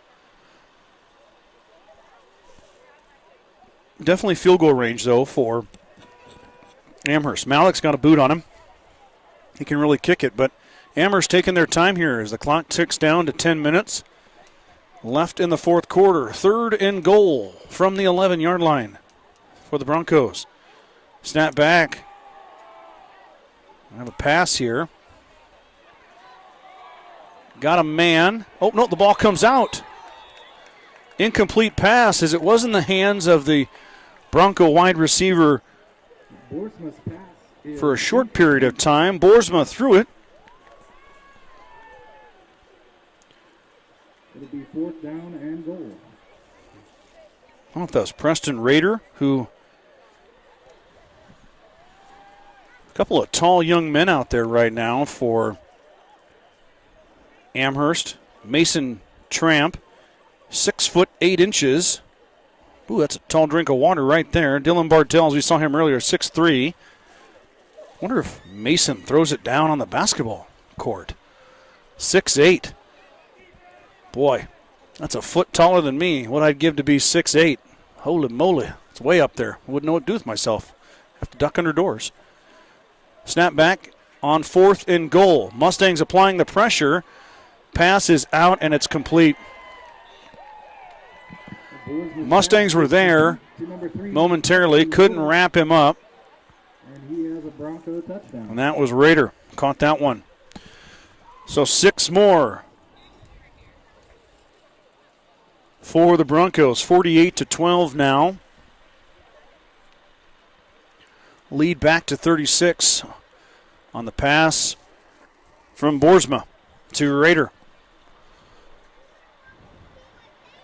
9:40 to go here in the 4th quarter. Malik will set up for the kick. Be a fake. Malik's going to run. He's going to pass, and he's got a man. And there's a catch. Malik's pass is again complete to Roeder. And a successful 2-point conversion. Amherst up 36 points, goes for 2 with a fake field goal. Interesting play call there. Extends their lead to 38, 50-12. Jeffco Glass knows when it comes to full glass service, the Mustangs know just who to call to get the job done. Whether it's windshields, a chip repair, or windows and doors for your home, call Weston and Tammy Bailey at 282-2341 for all of your glass needs. Jeffco Glass wishes the Mustangs the best of luck in 2025. True Value in Gordon is your one-stop shop for all your essentials. The selection includes DeWalt cordless tools, propane heaters, and so much more. Stop by and see Kirby, Bobby, and the gang at 217 North Main in Gordon. 2-point conversion after the touchdown is good. And Amherst goes up 50-12. I'm not sure where Hershey came from. Sorry about that. Shouldn't be a problem for me. The only time I ever run into an issue is when we are doing basketball or volleyball matches back-to-back against the Mitchell Tigers and the Bayard Tigers. That's when I run into problems. I've been in the Bayard gym before calling volleyball and called them Mitchell for the full first set. Both wear black and orange, both Tigers. My small brain, it becomes a problem. Mustangs will receive here. The kick will go towards Daniel Martin. He'll receive it at the 7-yard line, and here comes Daniel. Full head of steam, plows through, runs through one guy, collects a bunch of Broncos, and they drag him down. But Daniel all the way up to the 34-yard line as the official runs in to break up the pile. First down and 10, Gordon-Rushville. First and 10 for GR at the 34. Mustangs with 7 seniors on this year's roster. 7 young men who have put a lot of work into this, into their craft, into this team. A lot of them playing football in elementary school. As the pass goes out to Daniel Martins. Daniel with a full head of steam. Martins up the left side. Daniel with some room to run. Runs over one guy. Stays on his feet and gets shoved out of bounds. Ziller's pass is complete to Daniel Martins. It'll be first down. Daniel Martins on that little motion. Out route. Full head of steam for the big senior, and he rumbles and stumbles ahead for a first down. Ziller's got 11 completions. According to my unofficial official stats, he's approaching the single-season record here. He's got to hurry. On top. What a beautiful ball. Beautiful ball from Johnny Ziller as he finds Daniel for his second score of the night. That's Ziller's third touchdown pass, and the Mustangs tack on 6 more. 12 completions for Johnny. I believe one more, according to the stats, ties the single-season record. Ziller will go for it on 2 here. He's going to hold. He's going to roll. Johnny trying to get the edge. And we got a flag. The point after attempt is no good. And we have a penalty on the Mustangs.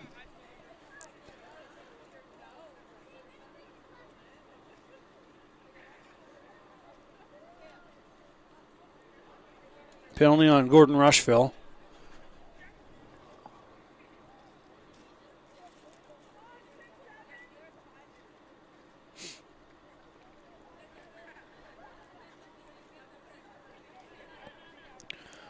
The official's just standing there staring. Or is he looking to the sideline? Oh, he's talking to, they've got a headset on.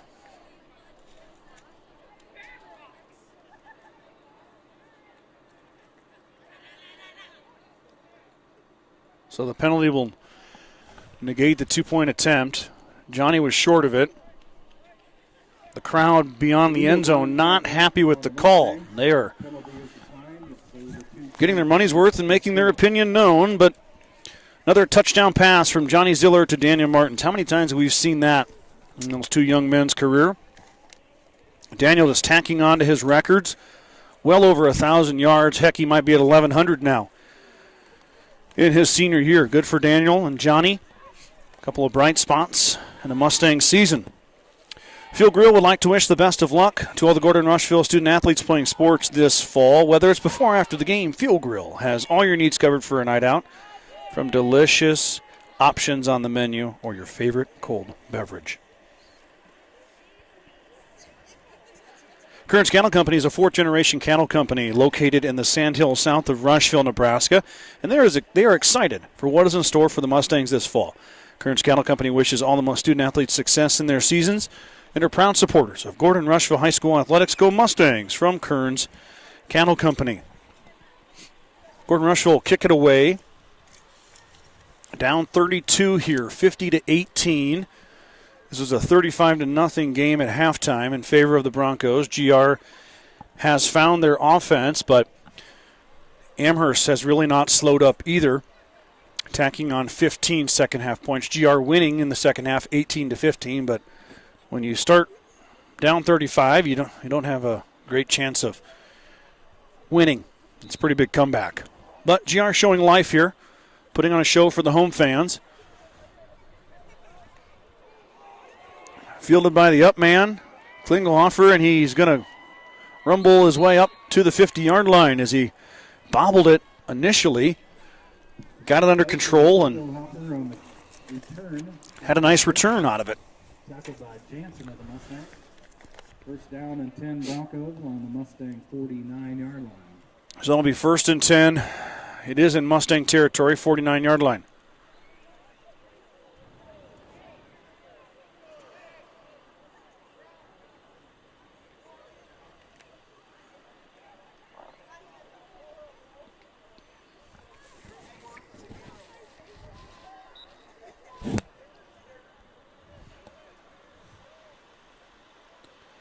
$7:58 to go, fourth quarter.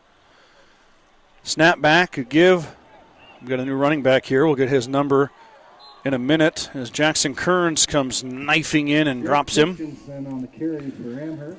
Drake Christensen, a freshman for the Broncos, gets his first carry. Got a yard and a half, 2 yards. 2nd and 8.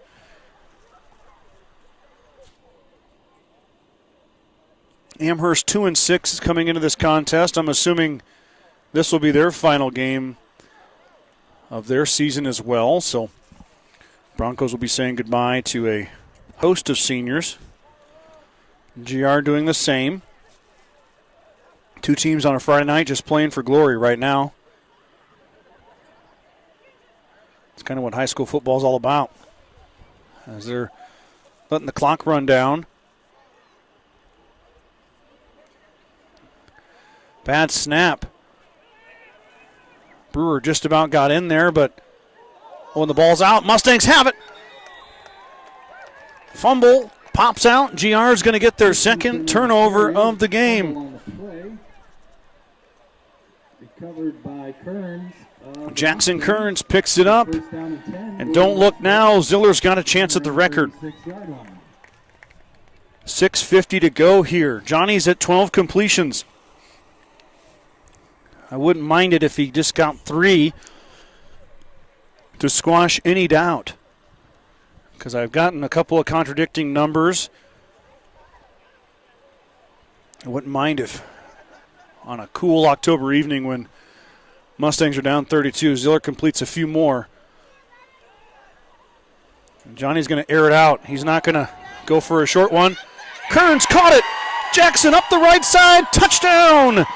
Gordon-Rushville. Ziller pops the top off the Bronco defense once again, and Jackson Kearns hauls it in for the score.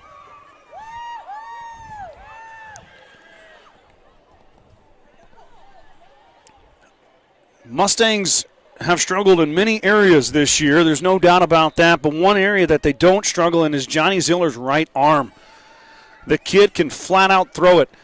When you give him some time, Ziller can do it with the best of them. His numbers show it in Class C2. The Mustangs without a win this year, but Johnny has been winning with his right arm. Now we're going to go for 2. A little out route to Kearns. That was Martins, as batted down by the 6'8" Bronco defensive lineman. That's an asset to have right there. Don't look now. The Mustangs are down 26. One play.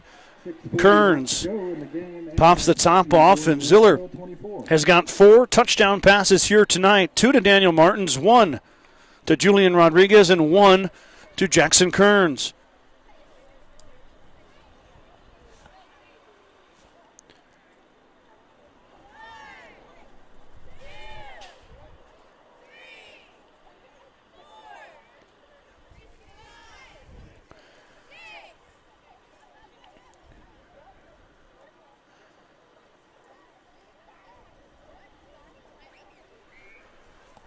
A little bit of fun here for the Mustang offense as they put up 24 second half points. Amherst, though, still in control, up 26. But what 2 beautiful balls by Johnny Ziller. One to Martins over the top, just dropped it right into Daniel. And that one with Kearns looking over his shoulder, reaches up and grabs it. I thought maybe Johnny would throw a couple short passes, get things going for the offense. He says, nah, let me just go over the top. Mustangs without their second leading receiver tonight either. And Ziller finding a way to get it done. Kick fielded by the up man. That's Malik. He's hit and dropped. The starting quarterback can run it. Mustangs dodged a bullet there and got him tackled. First down and 10 Broncos on their own 42-yard line. We'll see if Amherst goes back to Malik at quarterback, if they'll continue having a few different young men do it. It's been Boersma. We've seen some carries by Brecken Malik, the freshman, also Drake Christensen, to kind of spell Cope Smith and Easton Malik, who have been doing a majority of the damage here tonight for the Bronco rushing attack. Yep, Malik is back in at quarterback, and I believe I see Cope Smith in the backfield. So Amherst going with the starting quarterback and backfield here as the Mustangs are within 26. Inside give. That's the fullback, Gavin Kneitel. And duel on the carry for Amherst. Tackled by Funk of the Mustangs. Second down and 4. Second and 4.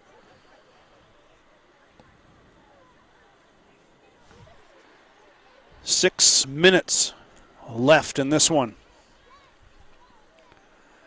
Amherst very methodical as they're taking their time here, letting the clock run down. Wouldn't mind just taking as much time as they can. Keep the football out of Ziller's hands. Kneitel is hit. Goes nowhere. I see Jackson Kearns there. Also Tristan Costello. Oh, I'm sorry. Julian Rodriguez got him that time. My apologies. Rodriguez. I did see Costello with the pink socks, so two young men team up for that one. It'll be third and, I'll say 6 for the Broncos. Clock back all the way down under 5:15 now as Amherst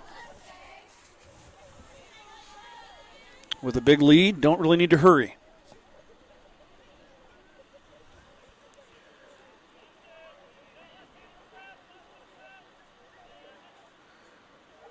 We got a flag.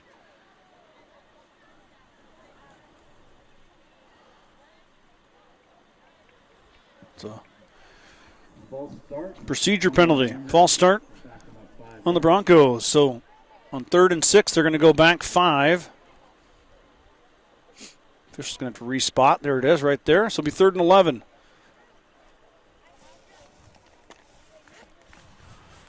I will freely admit it's getting cold up here.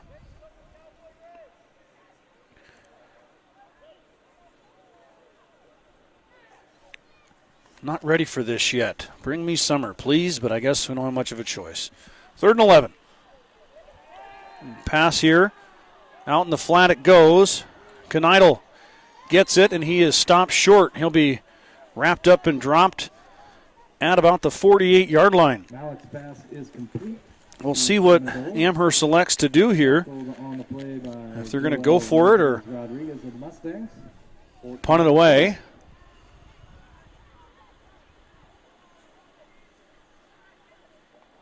They are going to punt it. Malik's going to go back and kick it. Interesting, though, having your punter be your quarterback as well. Got to watch that here. He has punted a couple times here tonight.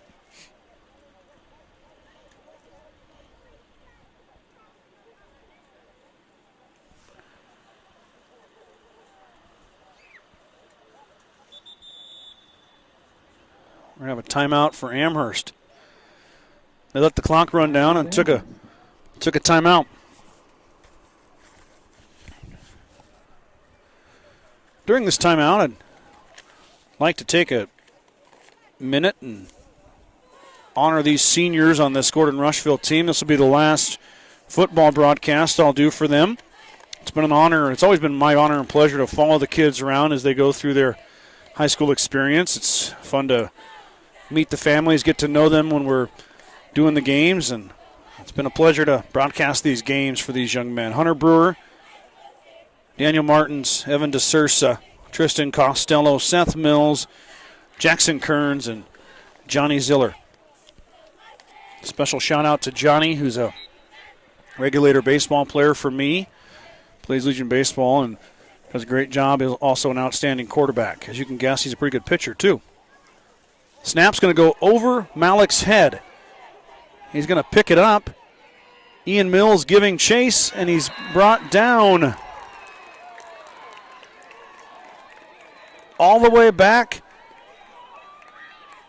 Well, where's he at? The 13-yard line. Goes over the punter's head, and Malik picks it up, but he is tackled by Brewer. Hunter Brewer got him. On the play. Wow. Mustangs will take over first down. That and snap 10. was nowhere near Malik. It was probably 5 or 6 feet above his head. Goes all the way down into Bronco territory. So with 3:40 to go, GR is going to get another chance here. Best field position start they've had all night.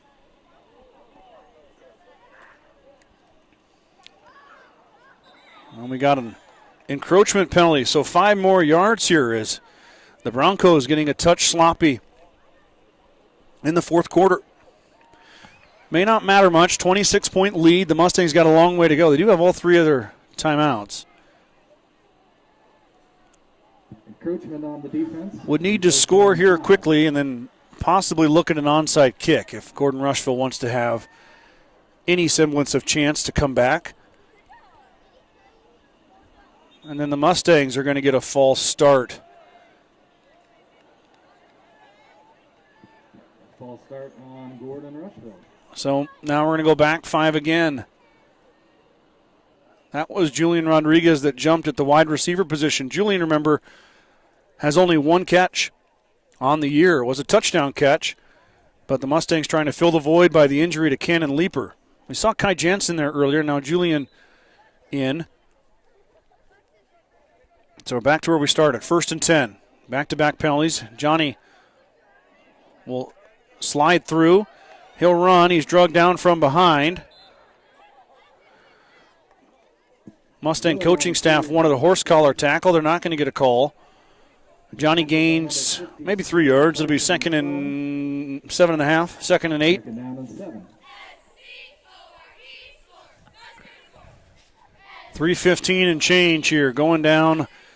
Clock not the Mustangs' friend, that's for sure. Down 3+ scores. I guess if they get 2-point conversions, they can get there in 3. Need to find a way to get 1 in here, though, but the snap's not going to help. Ziller picks it up, and he falls on it, but he's going to lose a lot of yards. So disaster strikes the Mustangs here. We saw a bad snap from the Broncos, and then another bad snap from the Mustangs. From the 27-yard line.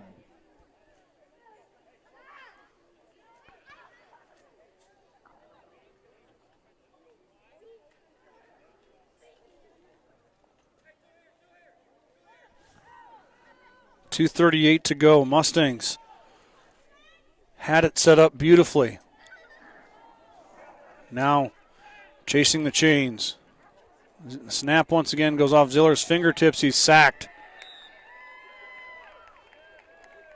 Ziller is sacked on the play by Canadol for the Broncos. Be 4th down for the Canadol Mustangs. gets the sack. And just like that, the momentum switches back to the Broncos as the Mustangs had the football all the way down inside just about the 10-yard line. Now are operating out of the own 35 or the Bronco 35-yard line. So -25 here on the sack and the bad snap. Martins is going to go in motion. Amherst ready for it that time, and Ziller is going to be sacked again just off your screen. Johnny goes down as Amherst has put the starting D-line back in, and they Amherst will take over slam the door. On their own 48.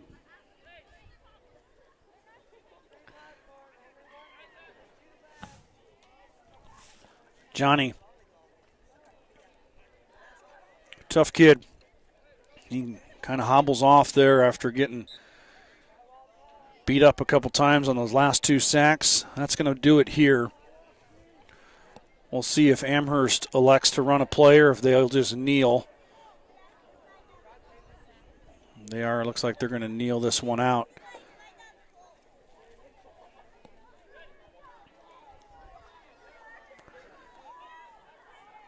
That's going to just about do it. Coach Jones will let the clock run down. So will the Broncos. That will close the door on the 2025 Gordon-Rushville football season as they fall 50-24 to Amherst here tonight in Week 9. Amherst is going to improve to 3-6 in their 2025 season.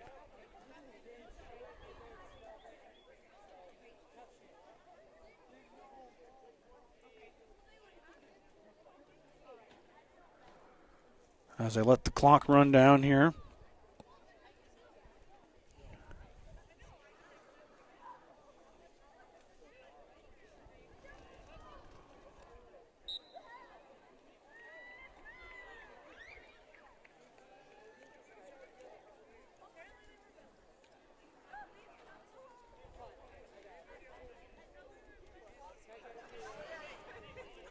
.20 seconds here on the game clock. Thank you to this group of seniors. It's been a lot of fun to watch you guys over the years. You know, a lot of blood, sweat, and tears into this program. We see you. A lot of people see the record and just skip over the effort, the time that you put into this. I know it's there. Everybody knows it's there. And the same goes to the coaching staff.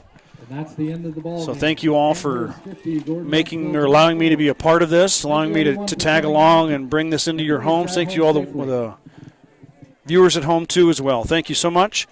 I appreciate each and every one of you. When something comes to a close, you're always thankful for how it went, and I am that person tonight. My broadcast season for the fall is not over yet, though. I'll be headed to Hemmingford on Monday night for Gordon-Rushville volleyball. That is the first serve at 5 p.m. That's a hard start, 5 p.m. Mountain Time on Monday night. Gordon-Rushville and Kimball square off in the first round of sub-district volleyball. So you guys can join me then if you'd like. I hope you have a wonderful weekend. Go Big Red. Hopefully the Hustlers can get it done tomorrow. Congrats to our friends from Amherst. Wish you guys, the season's over obviously, but I wish you all the luck in your winter sports. And you guys take care. GR fans, join me on Monday night for volleyball. Have a great weekend. Good night.